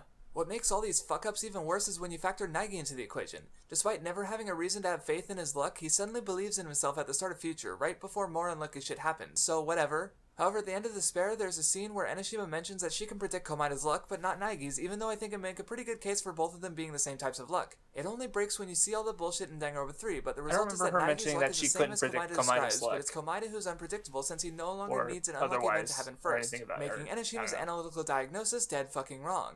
To cap all the bullshit off, when Komaeda finally interacts with the one and only super high school level hope, Makoto Naegi, holder of the position Komaeda so desperately wants to achieve himself, he says, "Your luck sure is amazing. Luck? Luck? Luck? Komaeda hates luck. He hates it. It's worthless. It's not worth anything. I think this is my favorite part of the Not video. to him. It's pretty good. And the way I using like But what about the Nidai honest carrying Hinata? Komaeda away Well, he to got like fucked. you know Because like where I'm Hinata getting really carried shone away. I was guess in I his don't know. interaction with the others. His honesty and confidence allowed him to tell the It's- others yeah, how it was it's without good. the bullshit. This folded into his character arc when he was really mostly acting the way he was because he felt like he was a peer to them. Hinata wanted to be talented more than anyone, so getting to interact with the other talented students as peers was a big highlight of the whole killing game thing for him. But apparently this isn't that special because he's singled out by Nanami, Tengan, Chisa, and Kuzuryu Natsumi. The only one it really makes sense for is Tengan because Natsumi. it directly involves the Kamakura project, but Nanami and Chisa just happened to bump into him and Pronunciation. happened to become increasingly emotionally invested in someone whose whole conflict I'm is that surprised he's a we nobody haven't who had a wants to whole become lot where I somebody. have to be like, Remember, no, Hinata stop. is a Yeah. nobody, just No, like all yeah, those like other I guess nobodies. it's been relatively Hinata's easy the same. to point The out what same. is wrong. And him getting singled out by Natsumi so we haven't becomes had to, like, ridiculous do a when you realize that she EWD on it, interacted I more with guess. him on screen than she did, you know, her fucking brother. And that's not even mentioning that they retconned her out of the main building so she could interact with Hinata in the first place. And yeah, like His there only are reason things to I be bring in up the that I'm like, Despair yeah, chapter is to I show agree, why he became but I don't Kamakura, really need but to. everything that Like, happens you to know, him it is should kind of push weird that we him don't away see from making Kuzuru that reacting choice. to his dead Tengan sister. has doubts, or- Nanami and but Chisa whatever. both say that being Uh, talented isn't everything, and Natsumi is destroyed by her desire to be recognized for her talents. It takes less than all of that to push Hinata through the climax of the game, where he decides that having an identity Yes, and being but the talentless is different. more of a future Okay, than stepping okay, now back you need to into the pause it shoes. because yeah, Hinata. The reason Hinata succeeds in the game is because he has that prior failure, right? Almost, right? Like he by Kamakura Izuru existing and him seeing his failure in his face, like that helps him decide to be better than that failure. Where in Danganronpa 3, he didn't have that prior failure, so even though yeah, he's got like Tengan and Nanami telling him the point of the fucking game, like it doesn't stick because of everything else he's hearing and seeing around him, and he hasn't seen the real result of what he's going to do. So yeah, that one took a little bit more explanation, so I wanted to have it paused, but unless you have any more to add. No, I don't think so. Okay, go Not ahead. yet, at least. Who's a Kamakura. But despite having more of an argument not to do it, he does it because he wants to become a person that would make Nanami proud. even though she was opposed to the choice, because Hinata has been reduced No, that's to not- Nanami's that's not what little happened. fuckboy. Even after becoming the unfeeling husk that is Kamakura, he has his only emotional reaction in the entire franchise upon seeing Nanami die. He only wanted to go through the events of the second game because he wanted to see Nanami again. Did I mention how much I hate the disgusting, throbbing erection the writers have for Nanami? Probably. It's also kind of fucking amazing that they fucked up a character where the whole point of them is that he doesn't have any character. Remember how he killed the student council at Enoshima's discretion, kickstarting the worst Also, yeah, incident? what I was trying to say earlier was that Retcon. Anonymity. Now he just watched everyone else kill each other. And it's also a shame that Hinata the wanted most to be important with event of the Nanami, series not only really her be manages proud to of be him. laughable. If That you was, weren't laughing at the retarded mistake. Pikachu who decided that out of Ooh, all these nice great weapons, a frying words, pan was the best slurs choice. you're saying there. Actually, No. I take it back. She probably saw Tangled. But still, the couple getting double impaled and having a sword hammered through them with a shovel was funny enough. But the last victim cutting his head Wow, off he's with so a edgy. chainsaw on accident. I mean, before I'm his still kinda headless corpse edgy, fires a but, pistol at Kamakura I don't anyway know. takes the cake as one of the best scenes in Despair for being so stupidly hilarious. But with Kamakura not killing anyone, it comes off as an attempt to make him more sympathetic, and the result is that he actually has even less personality than ever. In Danganronpa 2, he was determined to allow for interesting things like the killing game, but he was also determined to exist, breaking down Hinata's spirit from within during the climax of his character arc. He's an uncaring demigod with no regard for others, the construction that exemplifies everything wrong with a school that so readily towers above all in every way. He's the essence of how school strips away your person for the sake of shoving you through its doors. But in Danganronpa 3, he just did that whole killing game thing because he wanted to see Nanami again. Woo! And all this ruining of Kamakura didn't just stop with Kamakura. He was the apex of Hope Speak Academy's See, ambition. I find this like really funny because like for whatever reason it was like watching DR3 where like Hinata's character clicked for me. So to hear you go off about how like no they got his character wrong and they did all this, I'm like, oh, okay. Unfortunate. It's the destination Yeah, I understand. Yeah. of their funding, and his existence was classified as top secret. During her school year, Kirigiri was asked to investigate things by her father in Danganronpa Oh, yeah, I had to 0, Photoshop and by the that. time That Danganronpa was a 2 pain in rolled the around, ass. she still wasn't sure if Kamakura actually existed or not. But at this point, there 'Cause was they had no to get reason she J- shouldn't 'cause have known. Jin out of Not there only does to- basically yeah, every employee seem to separate the know about images, Kamakura and basically. Hinata, Yeah. a video using footage from the Student Council killing game is used to drive the reserve students to despair. Said video includes mention of someone created by human experimentation killing someone, and the one in Danganronpa 0 of the same incident mentions Kamakura by name. Yet, despite being a brilliant detective, Kirigiri was apparently unable to put two and two together. Considering how thorough she is, I refuse to believe that she wasn't able to find the widely distributed video.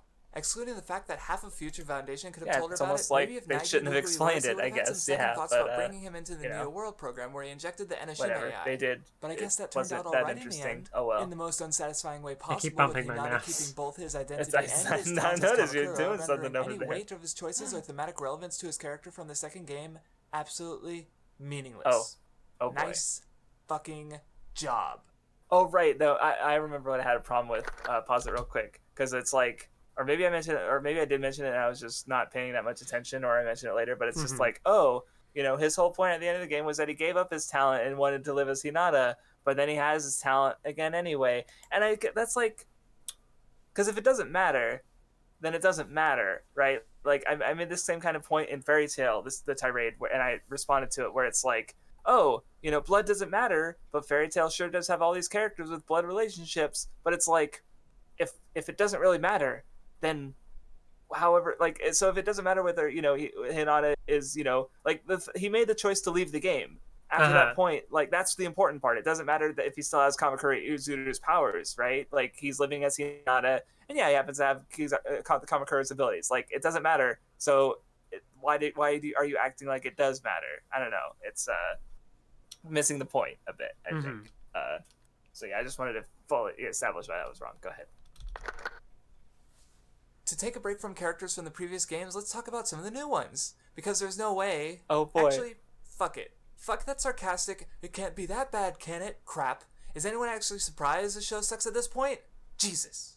Among the more important new characters is Munakata, second in command of Future Foundation. His largest driving motivation is to rid the world of despair, which takes on the form of intrigue during the Despair chapter and violence in the Future chapter. He admittedly doesn't do much in the Despair chapter, though he's still relevant through his allies, Chisa and Sakakura. However, where those two fail is in lacking much character themselves. No! After graduation, they declare that since they have no motivations of their own, they're just going to do whatever Just it is say that they Munakata have no wants. character. He Boom, gives them got some 'em. orders, and next time we see Case them closed. chronologically, they follow through with no fuss. And the only real motivation driving this is that they both want to fuck Munakata. Yes, even Sakakura. Especially Sakakura. And boy, fucking does that since when he finds out about Enishima being evil, forgot chooses about not to that. tell I him had or to else go she'd look tell up Munakata gay about fan Sakakura's art to get feelings. the He video. dooms the whole fucking world The one that because was he didn't feel like you only hanging saw out in their a upper fucking chest. closet. There At was least he has a definitely little some character lower to him, body but he in was that only doing picture. this because he cared about Munakata, but he cared more about his feelings for Munakata more than he I actually forgot. did Munakata. What? Holy He didn't even try shit. to spill the beans after he saw everything getting fucked up or try to get a message to Jin about Enishima. That's more of a problem with her, though, because going into detail about how she did everything was a bad idea on every level. In the future chapter, Sakakura is again following Munakata and trying to kill everyone without much personal thought. However, his justifications are often laughable. He never really comes up with a counter-argument to Naigi's claims, dismissing them because Naigi didn't see the apocalypse, so he doesn't know true despair.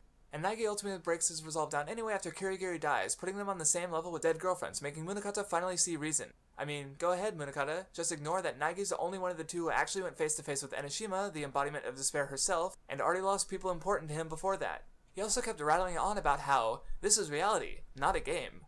This might have been a cool angle to take since it's no longer in the medium video games, but there's still a game. There are still rules and mechanics. They even keep him from killing Naigi like 3 times Wow. because The it's a antagonist game. is wrong. Munakata. Shocking. Munakata.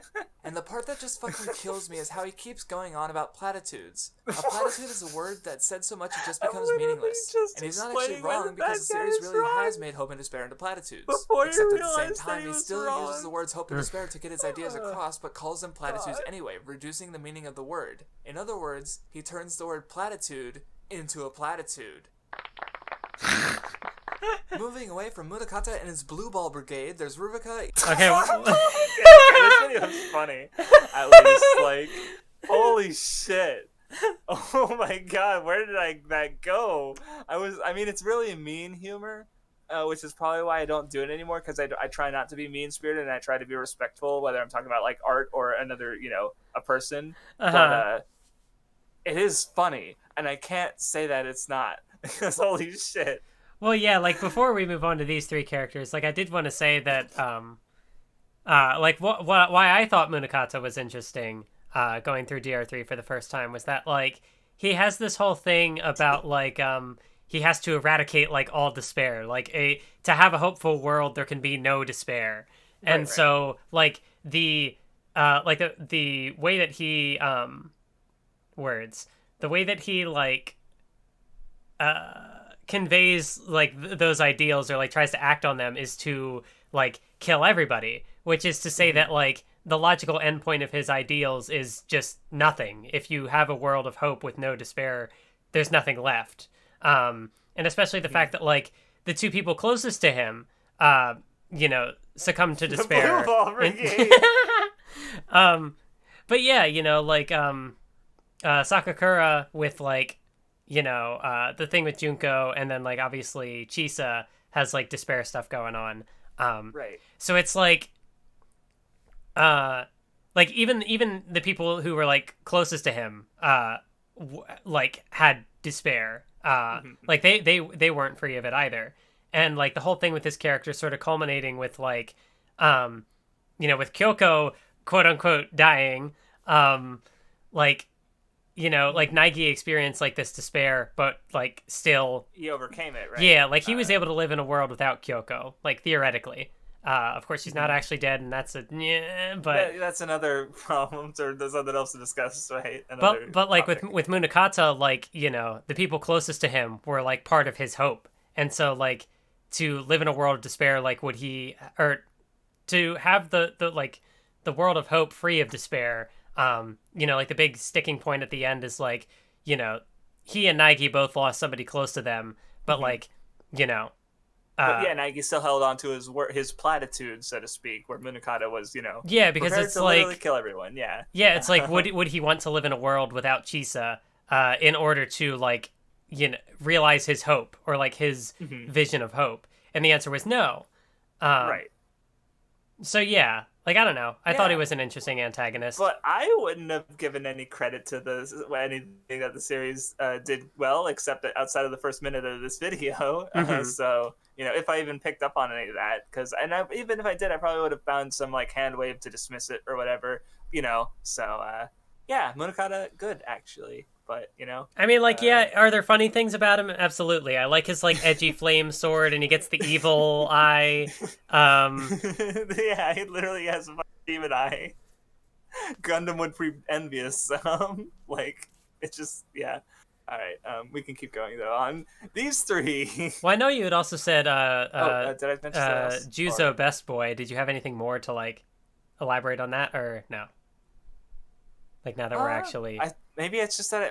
See, now I think about it, like, because now I'm like, well, Munakata, yeah, he is actually pretty good, and then these three I actually did like on the rewatch. Spoilers. So now I'm like, because I remember back when I made the video was when I kind of realized, wait, I actually think I like Juzo better, but now I'm like, do I still like him better? I'd have to, because I just rewatched the show, but I wasn't actually thinking too hard about that. yeah, he beats up students. Yeah, he does beat up kids. That's pretty based. End of the world because he was gay and he didn't want to come out of the closet. I think I make fun of that later. But no, actually, see, now I mentioned Munakata is pretty good actually. So maybe it's him that he's my favorite now. But let's see what I have to bitch about for these three. Here we go. Izuyoi and Kimura. They are the poster children for filler characters. The number 16 Filler? comes up across the series multiple times, in and my Danganronpa 3 there are 16 characters 24 involved in the anime? game once again. But while you could certainly make the argument for filler characters in Danganronpa 1, I still feel as though Danganronpa 3 is a far better example if you wanted to see it at its worst. These three have almost no personality and they hate each other. No Kimura is personality. Shy, Ruruka's a bitch, and No Izuyoi likes character. Ruruka. I sure They fail love to have saying any that. meaningful- I really love like your tendency to say like these characters have no character. Now let me describe what their stuff going on in the show is. Allow me to describe their character after saying that they have no character. Shh. Don't make my 5-year-old me or 5 years ago me look like an idiot. Full interactions with any of the other characters in future except when a secret entrance is found, but all this accomplishes is all of their deaths. They even get screen time in Despair, but finding out more about their relationship adds nothing to their characters, as they're still as pointless and inconsequential as ever. Despite being kicked out of school and a couple years passing, they're still the same stupid dumb kids they always were, except now they have status. Oh, the only thing gee, that I happens wonder when their if that inclusion is that Komada is matters suspended to from the school anything for over a year, regarding which these results in all that characters. shit. The fact Everything that else about these characters only they involves don't them. change. Their pointless subplot serves to be a meaningless distraction at best and blatant filler at worst. The show only changes for the better by removing them, and all that's lost is an adherence to the number 16. I do think that number is meaningful. I forgot about the this first game point. starts with 15 characters, which Pain, is said to be a nice pain, solid number, but the true number is in fact Hey, 16. when are you gonna make or your rather, 16th 15 plus Danganronpa 1. video? 15 students and 1 hidden one. 15 talented students and 1 lucky student. 15 members of Super High School Level Despair and 1 of Fusion You just need Foundation. 2 more 15 trilogies Future Foundation or members in a trilogies. death game and 1 outside. Yeah. And To compare, and then Togami one brings extra up his video own to do the family, where he 15 plus competed for the 1 right to become that Super I'm High School Level talking against about 14 here. of his siblings, totaling 15, not 16. Though he says that they are figuratively dead, having been cut off from the family, they are not literally dead, and that's because 4 is death. The number 4 is considered unlucky and instant because she is both the number 4 and the word for death. 16 is 4 See, squared. this so is the fact actually the cast of that is Danganronpa actually a 1, 2, thing, and 3, but and like even the upcoming I think DVD this is 16 like I'm characters using each the is a very fucking deliberate Always choice. Sunny clip But because that said, it I still kind of thought it affirms was the a bit of argument a on my reach. part, so I'd much rather they Even break Nate that than talking have about it these here, shitty but I still filler included in the characters who don't video, even seem so. believable in their roles. Ruruka is so dumb and petty I can't even conceptualize her as any sort of leader, and Izuyoi, That's why Sakakura, and she's Chisa good, never though. seem to have any desire to lead themselves since they're always thirsting after Ruruka and Munakata. Back to the old characters. Okay, so Wait, was that all I had to say? Really? maybe well, they said back to the old characters. Let me. Okay, I think I'm Maybe done they with come them back. though. I just because all I had to say was that they're filler and no character and they don't add anything. Which is And I think untrue. Again. Like, well, again, like you already said, they don't have any character except for the character they all have.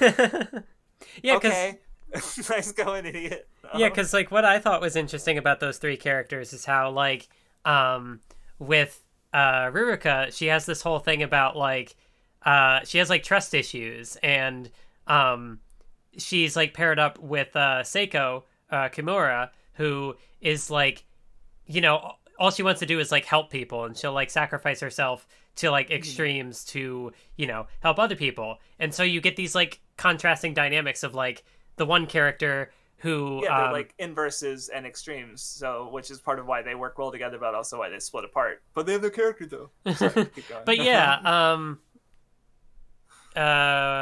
you know, and then like, you know, it is a little goofy how like, you know, the one girl, Ruruka, her thing is like she's a confectioner, and she makes sweets. can't make sugar-free sweets for the friend who can't eat sugar. Yeah. You know. So like that's maybe like, it could maybe see it as like maybe a bit of a goofy way of like or I don't know, maybe Well, there yeah, could have no, been a better way to like somehow get that conflict across. But like, the fact that like Ruruka has these trust issues, and the one big thing that is like her validation is her talent. And like the blacksmith always being around and like, complimenting her sweets and all this stuff. How like with Kimura not being willing to, or not being able to, like validate that insecurity by like, like eating her sweets or whatever, then it's like, oh, can I really trust you? Or like, do you not, or, so it really like just like gnaws at that insecurity that she has. And it's a good dynamic, maybe, but no, they're filler characters. Well, that's the thing. It also factors into the overarching conflict because you can compare Ririka to like Munakata and Tenkan, where they want, control, right? Like, where they want a world full of that only has hope. So, Tengan wants to do that by manipulating Mitsurai into brainwashing the whole world, and Munakata, his logical conclusion is kill everybody.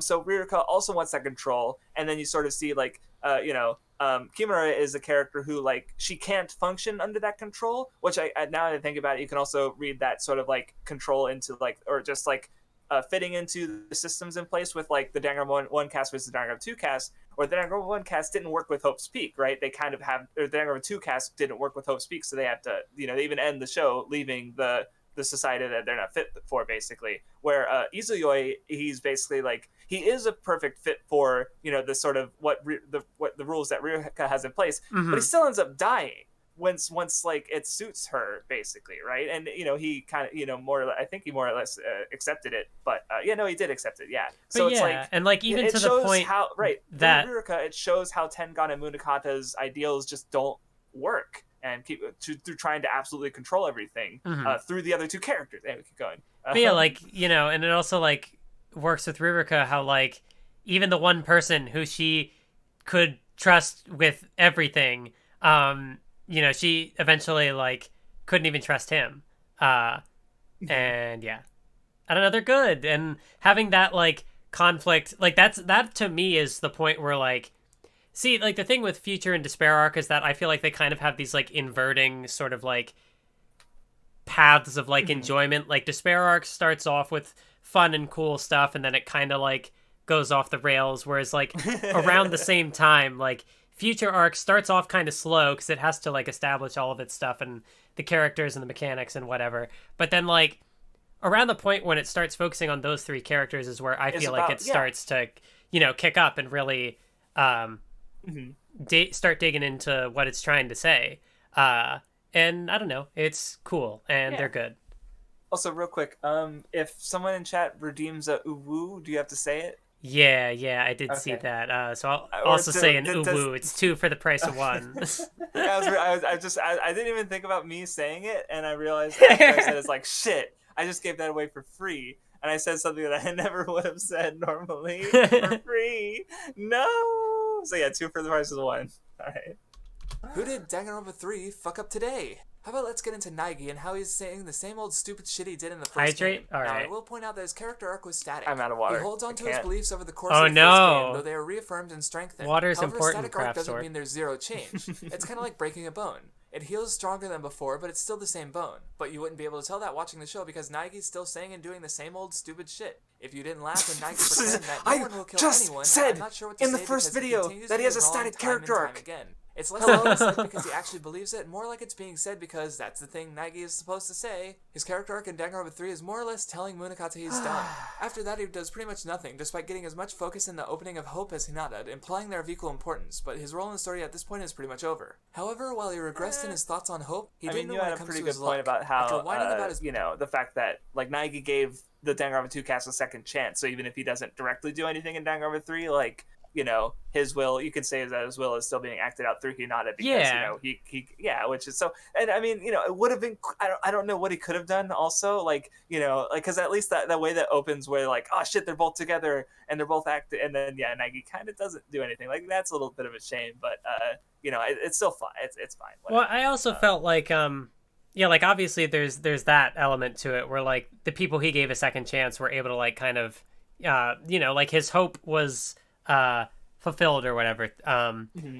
But like the other thing that you said throughout there was that like, oh, Nagi's just saying the things that he's supposed to say because that's who he is, as if like the anime doesn't like try to do anything sort of. It is literally like Munakata is challenging him. It is actually like exploring, his character, and his like survivor's guilt comes up that I haven't mentioned. Yeah, like that little and despair stuff, right? video that they use is, I think, another one of my like moments that I really like, because it shows how like, even though he is like the ultimate hope or super high school level, that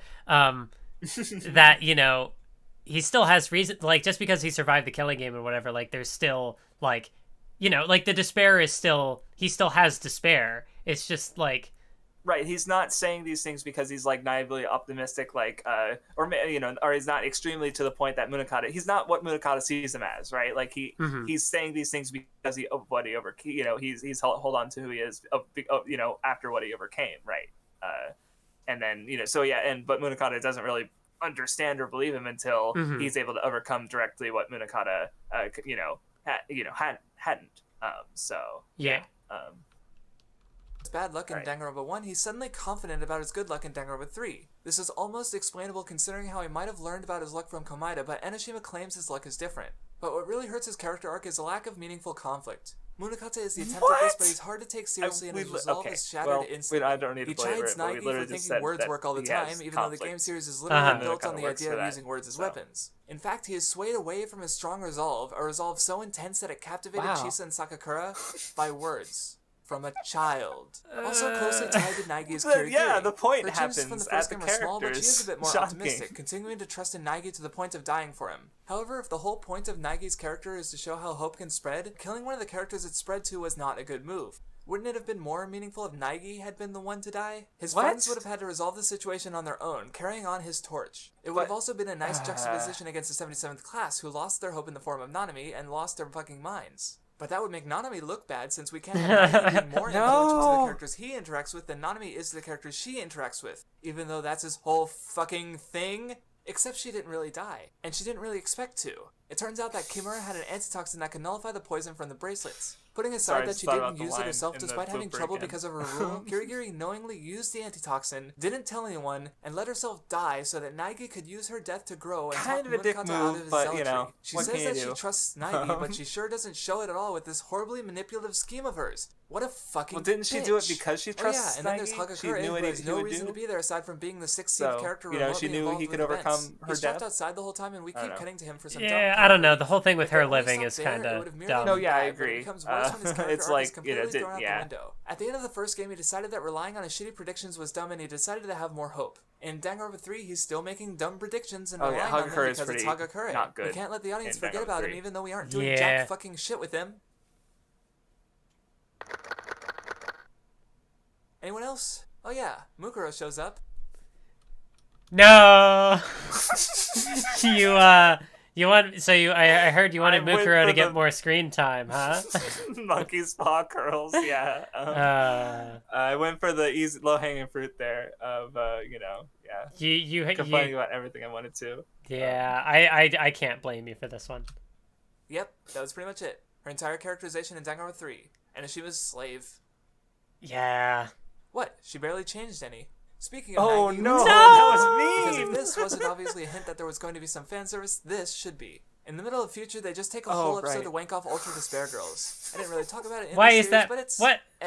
It does some things I like and some things I don't. But it's still a hell of a lot better than Danganronpa 3, and this episode shows as much. I mean, they still fuck up. I don't get me remember what I wrong. didn't like For about it, starters, we get a glimpse of the kids who give Komara oh, a bunch of Ultra information Despair about Girls, Monica, not who's returning this to continue episode. her role as Satan by acting as Future Foundation member Dr. Nahara through remote control. Even though Monica needed a lot of time to set everything up, the kids don't tell Komaru until it's convenient for the story. And even worse, they look like Ultra Despair Girls happened yesterday, even though that's completely impossible. From Monica's there's so many, perspective, like, she was mentored by stray Komaeda for a while frames, before he had to and get shipped it's off to Jabberwock bad. Island and go through the events of Danganronpa 2, which took 3 weeks alone before leading directly into Danganronpa 3. During this time, she built a castle, rebuilt her army despite the factory having been destroyed, and grew her hair out, while none of the others changed at all. Like, they didn't start to exist again until they became relevant. Or worse, since Foucault is still being a dismissive bitch to her first friend that she ever made. Even though she decided that she wants to have both Komaru as a friend and Togami as a lover without sacrificing either, she pauses in the middle of a fight to fantasize about how great Togami is while mentally imagining Utena Komaru is car. nothing. Sure, just shit Yeah, on the that only was- the actual reference character was development good. she managed to squeeze out of 2 games.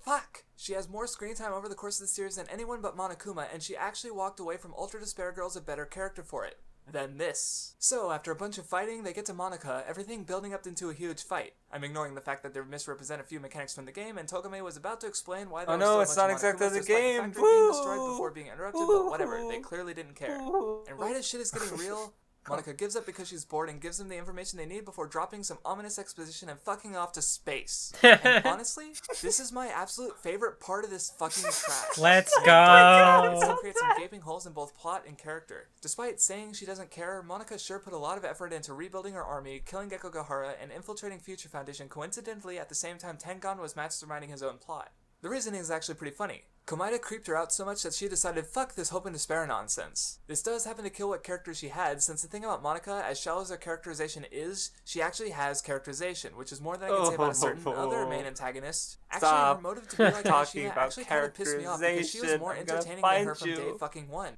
She is just such an unambiguous, evil shit in every way possible, I can't even hate her. She's also fucking cute. I still can't get over her adorable dictator uniform. As if having swastikas in her eyes wasn't subtle enough. She's cute, but I'd still roll her wheelchair down the stairs. I'm just saying. That was a fucking wild 20 seconds, I swear to God. What just happened?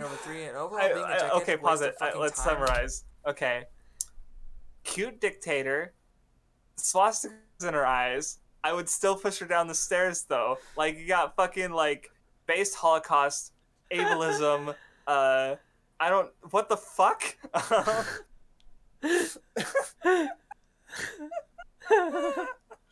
I mean, she's not even actually, like, disabled, but that's spoiler. Anyway, I mean, I did think that, though, because it happens in Ultra Spherical that she gets, like, crushed by the rocks, and I thought, oh, okay, she's got, like, karmic, right? She gets actually, like, disabled in the same way she was pretending to be, but then in Danganronpa 3 it kind of doesn't come up, so, but, whatever. I forget if I mentioned that. Go ahead. Play the video. I think the reason this scene that was resonates a with me lot. is because I too Yeah, it just was want a to lot. get the fuck out of this stupid trash anime. Yeah, I do really like the part where she just fucks off to space. Ad! No! Wait, was that part 3 again? Yes, that's and I still stuck in this stupid trash anime, right? Where like So idea I've was addressed that, most of the characters, but Tengon is really it's where always the part events of the 3 story come because from. I'm He starts stuck the killing here. game for the greater good, and the focus of events is squarely on Miturai, the former super high school level animator. Oh, Miturai boy. is such a genius that his animations can create exactly the emotional effect he wants. Despite being unfinished, he's still able to bring both Enoshima and Mukuro to tears. This is after she just randomly bumps into him. Considering how she already had the worst incident planned at this point and how important Miturai ended up being for her, I can only wonder what the fuck she was going to do if she never met him. Oh, whoops. My bad. I was implying logic to Enoshima's role in the story again. What? Silly fucking me. However, if I was to take away everything and bring in one singular complaint about the whole of Danganronpa 3, it would have to be brainwashing, which single-handedly ruins so much it's despair-inducing. This is a Despair? common complaint, but the fact that so Despair? many people realize it's a problem only scratches the surface. This plot element creates a dozen problems for the one it solves, and that is the previously mentioned incident of the Reserve Corps students being driven to despair, then suicide. So, after meeting Miturai, Enoshima effectively kidnaps him so that she can make her despair-inducing version of his animation. After months of this, there's no question that Enoshima is evil, yet he apparently never told anyone about any of this despite its monumental importance, even Tengon, though he finds out anyway. After finding out about Enoshima, Kamakura, Miturai's brainwashing and suicide videos, he plots the whole scheme behind the backs of all of Future Foundation, and when you actually break down what he did, it becomes as dumb as you would expect at this point. So, before everything started, he had an exact replica of Future Foundation headquarters built underneath said headquarters. This was completely unknown to Munakata despite him being involved with the construction of the headquarters back when it was supposed to be an overseas Hope's Peak Academy. This means that no one noticed the construction crews digging out this duplicate base while day-to-day matters continued in the headquarters, or Tengon had it built during the initial construction without Munakata knowing, just in case, I guess? Putting that aside, he either had it built to have suicide monitors or changed everything after the fact. Then, during the meeting, he had innocent guards killed so that he could put everyone to sleep, then he dragged everyone down one by one. It's pretty strong, but the mental image is still hilarious. Then once in the second facility, he planted bombs so that the old one could be destroyed for whatever reason. His plan from then on is to slowly kill off the members of Future Foundation until someone realized the monitors were the problem and turned off the power, which would then end the game. By the end of the game, Miturai would finally be pushed into using his brainwashing video to make everyone in the world a mindless vegetable and remove despair for good. After all of this, I can only conclude that Tengan is both incredibly stupid and incredibly evil. Explaining it like this makes it sound stupid, but if I had to offer an explanation as to why it's Wow, so stupid, the the only bad answer I guy have is is red evil. herring. The writing Shocking. goes through so many hoops to make sure we don't predict that Tengan is the And I mastermind. do think the that forgets mystery to is step kind back of and a little explain dumb why he when you did look at it, I Monika's guess, but it's infiltration like, is yeah. obviously meant to implicate her. The duplicate headquarters is meant to implicate Munakata, who oversaw the original Like, there's still construction. good things The to come out of the automated conflict, Monokuma recording but, syncing perfectly yeah. with Gekogara's Yeah. display is something that only makes sense if the mastermind is or is working with Monika. The underground duplicate of the base is evidence that the mastermind is or is working with Munakata.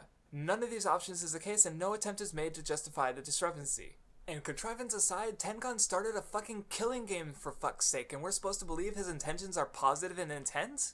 The only No! other characters who've done What? anything like this are Fashionista Satan and Wheelchair Hitler. And the game is so fucking broken and poorly Those designed. nicknames, what Players the each fuck? have a wristband that injects them with a sleeping really drug like to knock them out, allowing an Fashionista attacker to wake Satan. up and kill, or poison them if they break the forbidden rule, Oh tailored my to each God. player. Bandai literally only exists to be killed off in this way to show how serious everything is. see, it's This like- is the typical trope of the genre. I do but kind this of is get the why, worst because people instance say of it the in the whole tirade, they like the franchise. tirade because it's Yukiro funny, being killed and I has some guess issues, I but the kind way of it get came it. back later version wasn't too So, awkward, even if it was a bit out of place. The second game, however, handled it perfectly because it's not one of the characters that dies, it's Monami. See, the reason the characters tend to get killed off like this so early isn't for the audience. We know full well it's going to happen and it's going to be brutal. This happens for the characters who are trapped in such a bizarrely terrible situation that they need something like this to happen so they can take it seriously. Without a good reason to do so, they might be seen as overreacting either by the audience or by their peers, but if they don't take it seriously, then it's going to lack tension where it should, and establishing the manager of events as a threat is important for this. By having Monami killed, not only does this achieve the desired effect for the characters, but because she's expendable and replaceable, it does so without sacrificing one of the actual cast members. So to see the franchise go from that to this is just painful. Anyway, if a round passes with no one dying, then the survivors are allowed to escape. In other words, killing is de-incentivized, which makes it baffling why he thought that made sense in a killing game. It also doesn't add up with the rest of the mechanics. If they aren't killed by one another or the suicide video, it's the Except, forbidden like rules, then they're a Moncada pointed fucking out, joke. if, They are uh, trite and that- often that, hidden like, until the last moment for the someone sake of squeezing escaping out any is dramatic like the tension. point, The or results like, are usually you as know, forced he as actually you'd worries expect or that the unintentionally killer funny. might get Nagi's out rule of that being way unable to and run in just hallways get is the- never of any anyway. consequence. Uh-huh. He's always either not in a hallway comes up or in with the someone show, fit and enough I to don't mention transport it, him is what quickly I'm if he's in saying. danger. It also serves to add nothing to his character, even though being carried around like a little kid might have gotten him thinking about how generally useless he is. Between these dumb rules and the No, poison, but it actually Asahina could have carrying been him used around and all the wasted time at is- times is on something based, else not being actually. fucking evil just by having it so the poison doesn't She's actually kill good. anyone.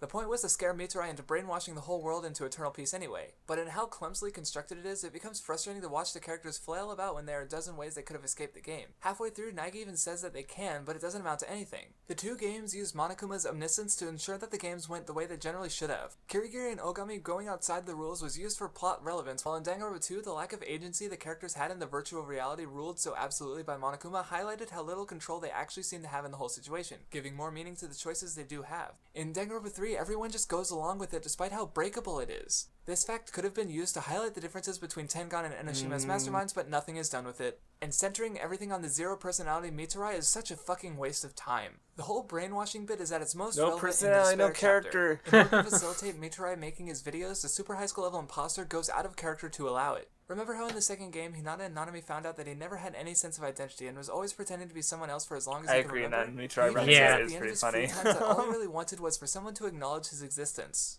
While in Danganronpa 3, he's the worst fucking imposter ever. He reveals his identity at the drop of a fucking hat, deciding to pretend to be Miturai so he can slowly kill himself animating 24 hours a day. For someone without a sense of identity, he sure does have a sense of identity. And during the climax, shit got too fucking retarded with all his dumb disguises. Ah! Stop saying What makes that it word. downright painful is that even though he reveals the imposter thing to his whole Oh, class, it's that dropped within sucks. seconds and Yeah. no one really cares at all. He just takes All he off wanted his was to be face. acknowledged despite his lack of There's personal no one identity, and even when he gets cares. his identity, No one he gives never a shit gets at that all. acknowledgement. I will say that, like, the one thing I did like, I don't know, I feel like Imposter was cool here. Like I had said, watching it with you, like, there's the one shot where it's, like, him as, like, the light in the shadow and Miturai as the shadow in the light.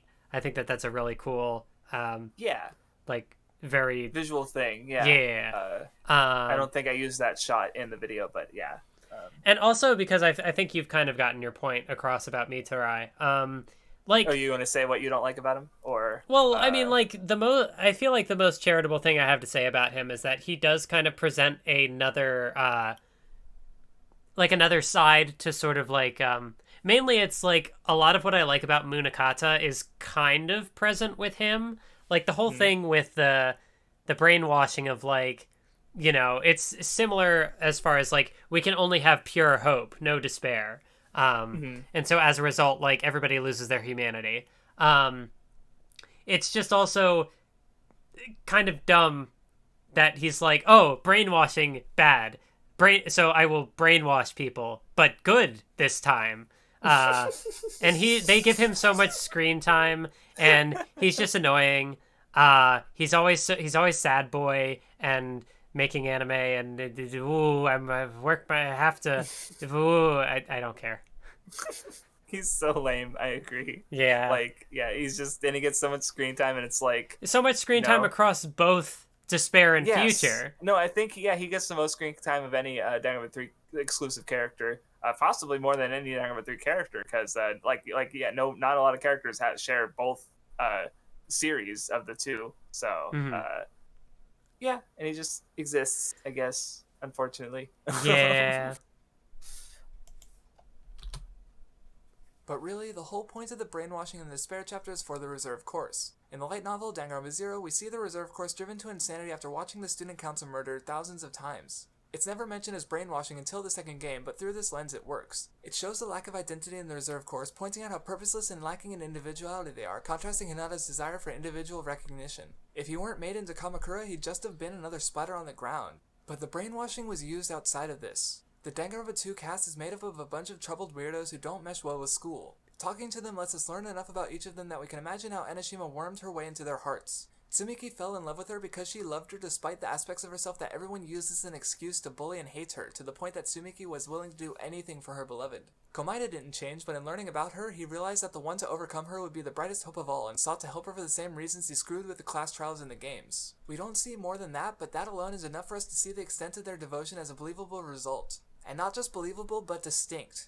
We even get a montage about how each of the characters had their own individual responses to their fall. Even though we never got the details, it hinted at the possibility of making them even more interesting in future franchise installments, since there are sides of these characters still worth exploring. That's why the scene of all of them at the beginning of Future Chapter once filled me with anticipation and excitement. Instead of expanding on these ideas, Danganronpa 3 removes all accountability from the actions of the Danganronpa 2 cast with brainwashing.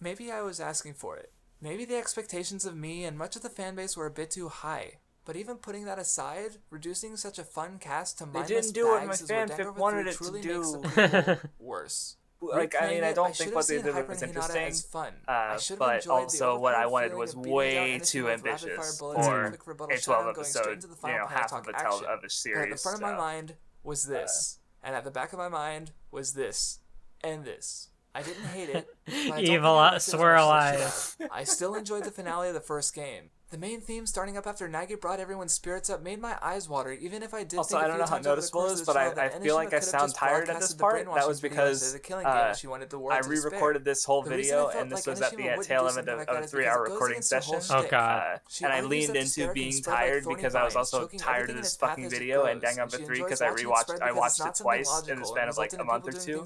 Yeah. And I hated it, so inhuman, impersonal, and predictable. I don't understand how she can get any enjoyment out of it. I certainly don't. These aren't the characters I like.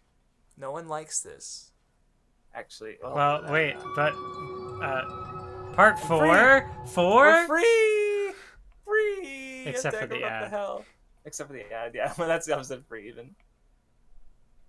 Did you notice that Kodaka wrote the 2.5 OVA and Nanami wasn't in it at all? Something, I don't know. Okay, they went on. With Nagi rebuilding Hope's Peak Academy. I'm not going to I say was how just I feel about stalling. that. There's plenty I didn't say, but I already put It's myself fine. in enough pain watching through this show. Twice. No other piece of media has so effectively broken me.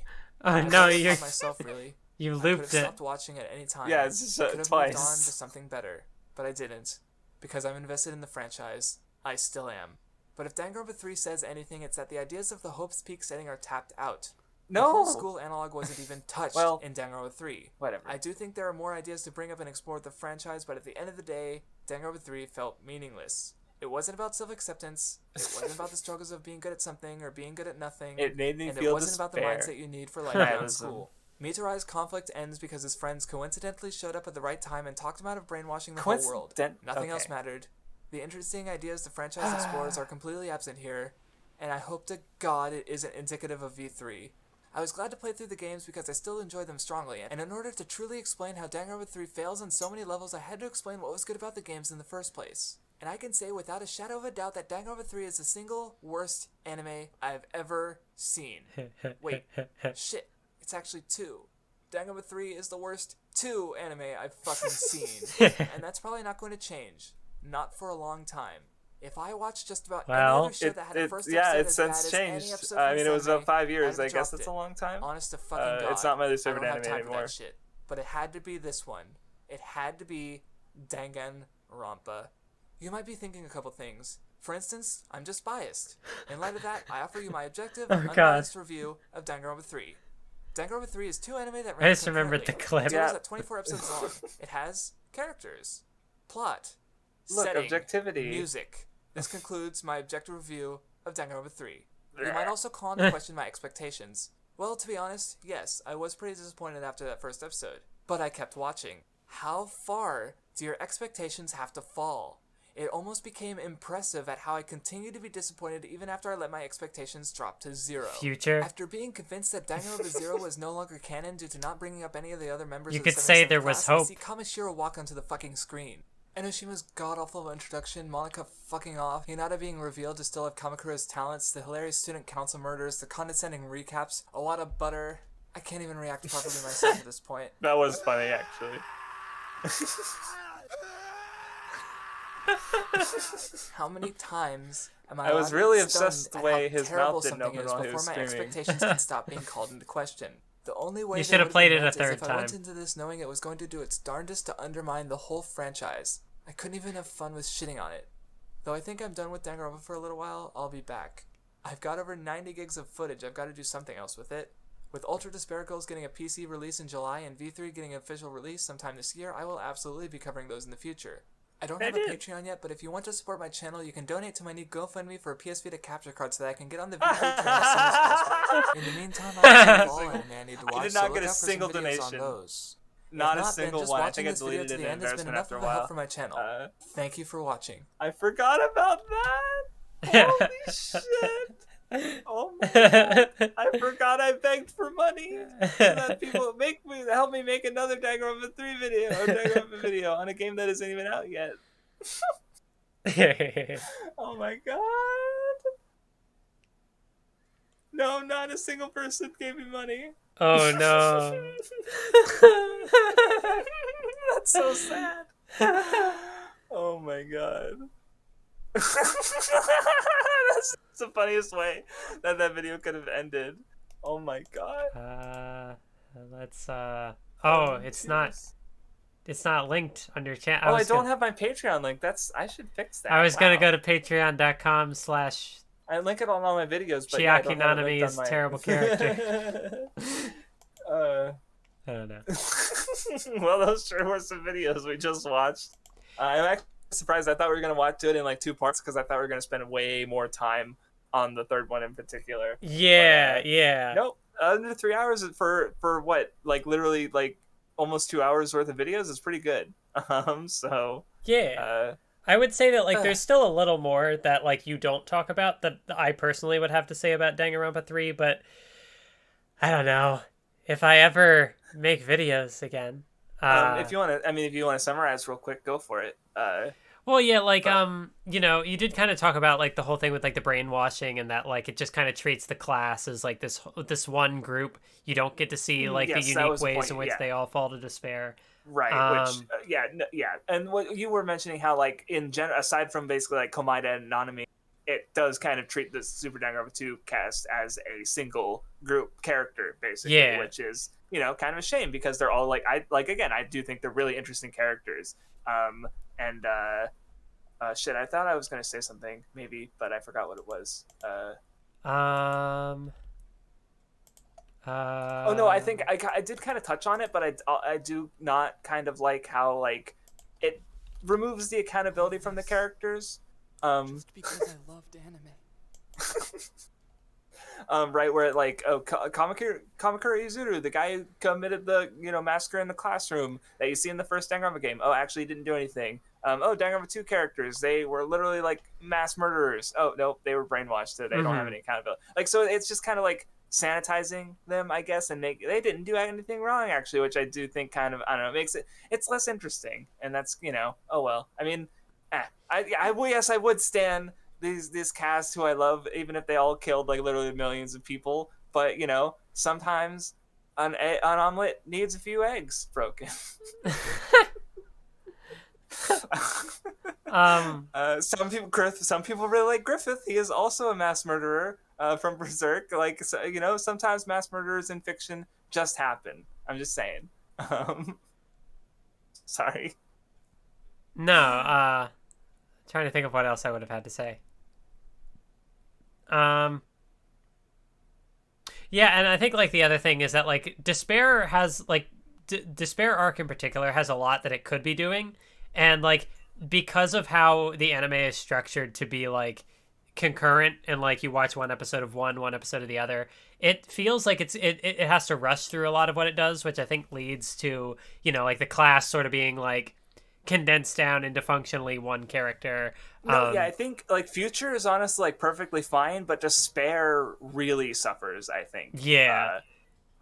And also just like how like it explains a lot of things that maybe don't necessarily like in the games necessarily needed explaining. Like some things I do agree with you with about how like seeing how like Junko brought the world to despair and all the things. It's the other thing that you didn't, or you kind of, I guess, got to. I actually don't know if you really dwelled on like how the entire Danganronpa 2 cast is brought back, like they all survive. Oh yeah. And it also kind of ties in with like with what happened with Kyoko too. Is that like I remember there being a line in the now I remember the Japanese where it was like, I think it's Gundam or one of the characters says something about how like, or like the whole thing with like despair and like characters dealing with their grief and whatever, and like Naegi he has this like survivor's guilt that he has to work with. So if the whole thing is like you are like you can't have hope without despair, it's just kind of weird that the entire cast of Danganronpa 2 survives because it's like except Nanami, right? But she even then like she was an artificial intelligence in the game, though she did still die. And then she was also their classmate we still but then like it's just it is just kind of the one death. Like at least in Naegi case, like I understand you have a similar problem with Kirigiri living, but he still has at least the cast of the first game who died, right? So there's still like a lot of loss there. Like honestly, like Kirigiri surviving is just like at that point, like the entire cast of DR2 is back, so like that's just a very minor thing at that point. But like with the thing with the DR2 cast is that like that final scene with Mitarai, where everybody like comes up to him and is sort of like talking about their grief and like moving on and that sort of thing.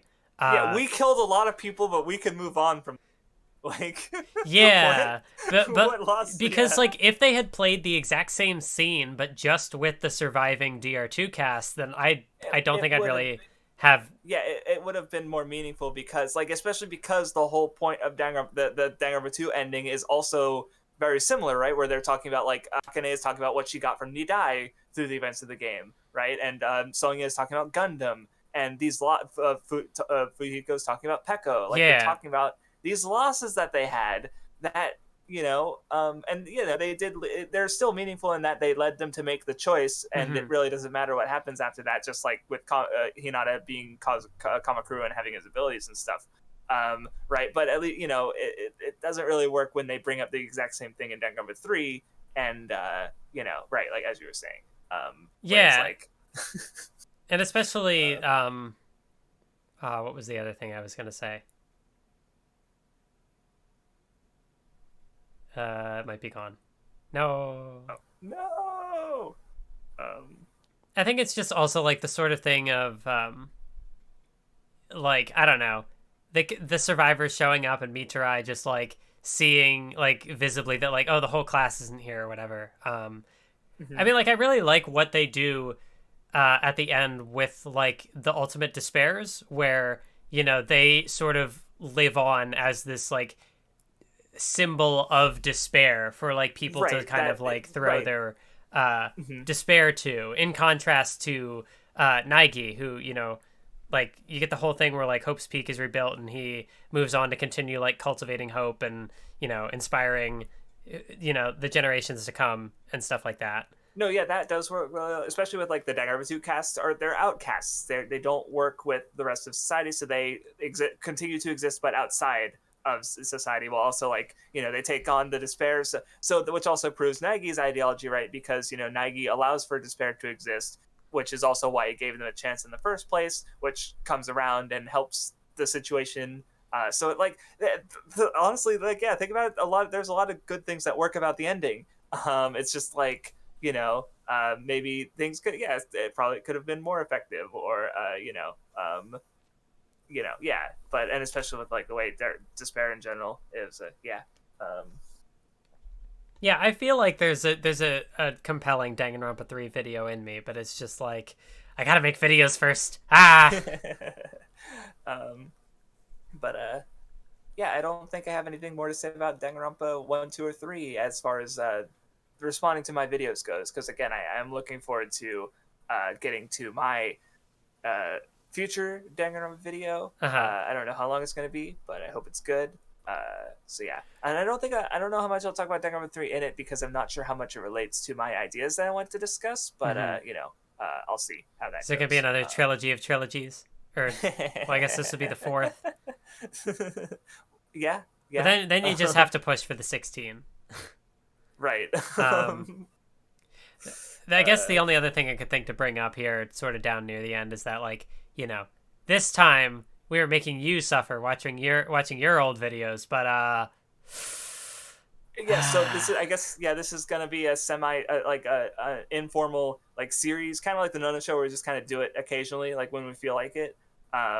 Where basically we just like are going to watch, like, in this case, like, we watch Danganronpa 3 and then we watch my Danganronpa videos. So basically we might do similar, because we just do the two of us have been watching stuff for a little while now, actually. Like, we watched Durarara, and I guess in the future our idea is to watch things related to old videos that we did, or rewatch things. So go ahead. I didn't say what it was, if you want to tease as to what we're watching next. Yeah, the next thing we're going to be watching is SAO. Yay. So, well, specifically Sword Art Online, and then Sword Art Online Abridged, which I believe is it still your most viewed video? Oh, no, it's not my most viewed okay, video gotcha. anymore. It is 1 second. I think it is my third or my fourth. I think it's my 4th most viewed video.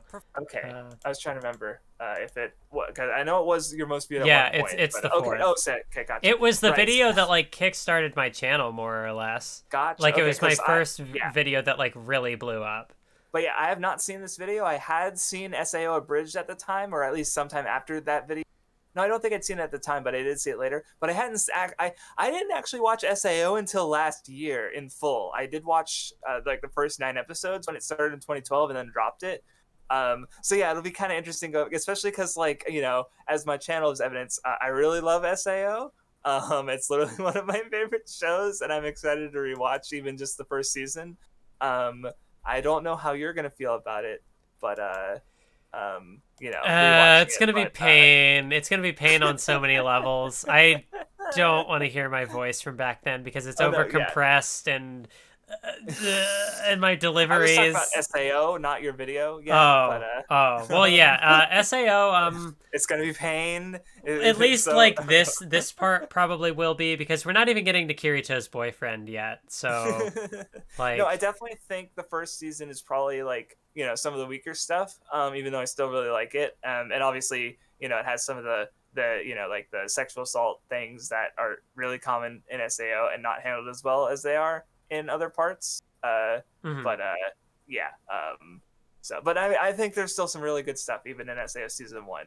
So I do hope you come to like it more. But if not, well, we'll get content out of it. So, you know, Yeah, the thing about this SAO video too that I remember, because it's been a while since I last watched it, but no. I did like a this was back when I was doing like pinned Holy comments on shit. my older videos. Yeah, no, I remember. Where like I would go That's a through long and I'd be comment. like, hey, I don't like this video. Here are the things I don't like about this video. And I went off on this video.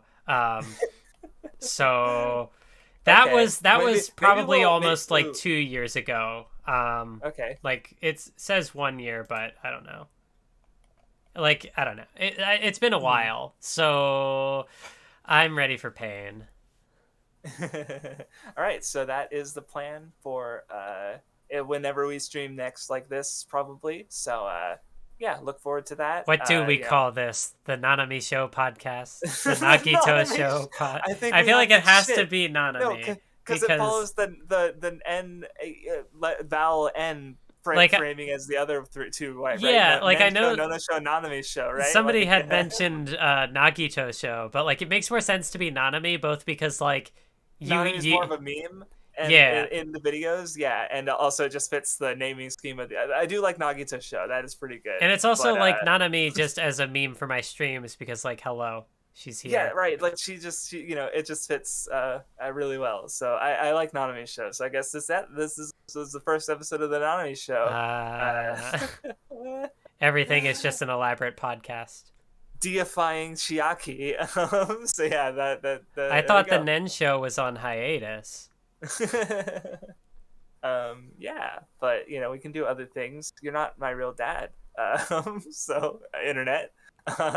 So all right. I guess yeah, that's about it. Yeah, thanks everybody for tuning into the stream.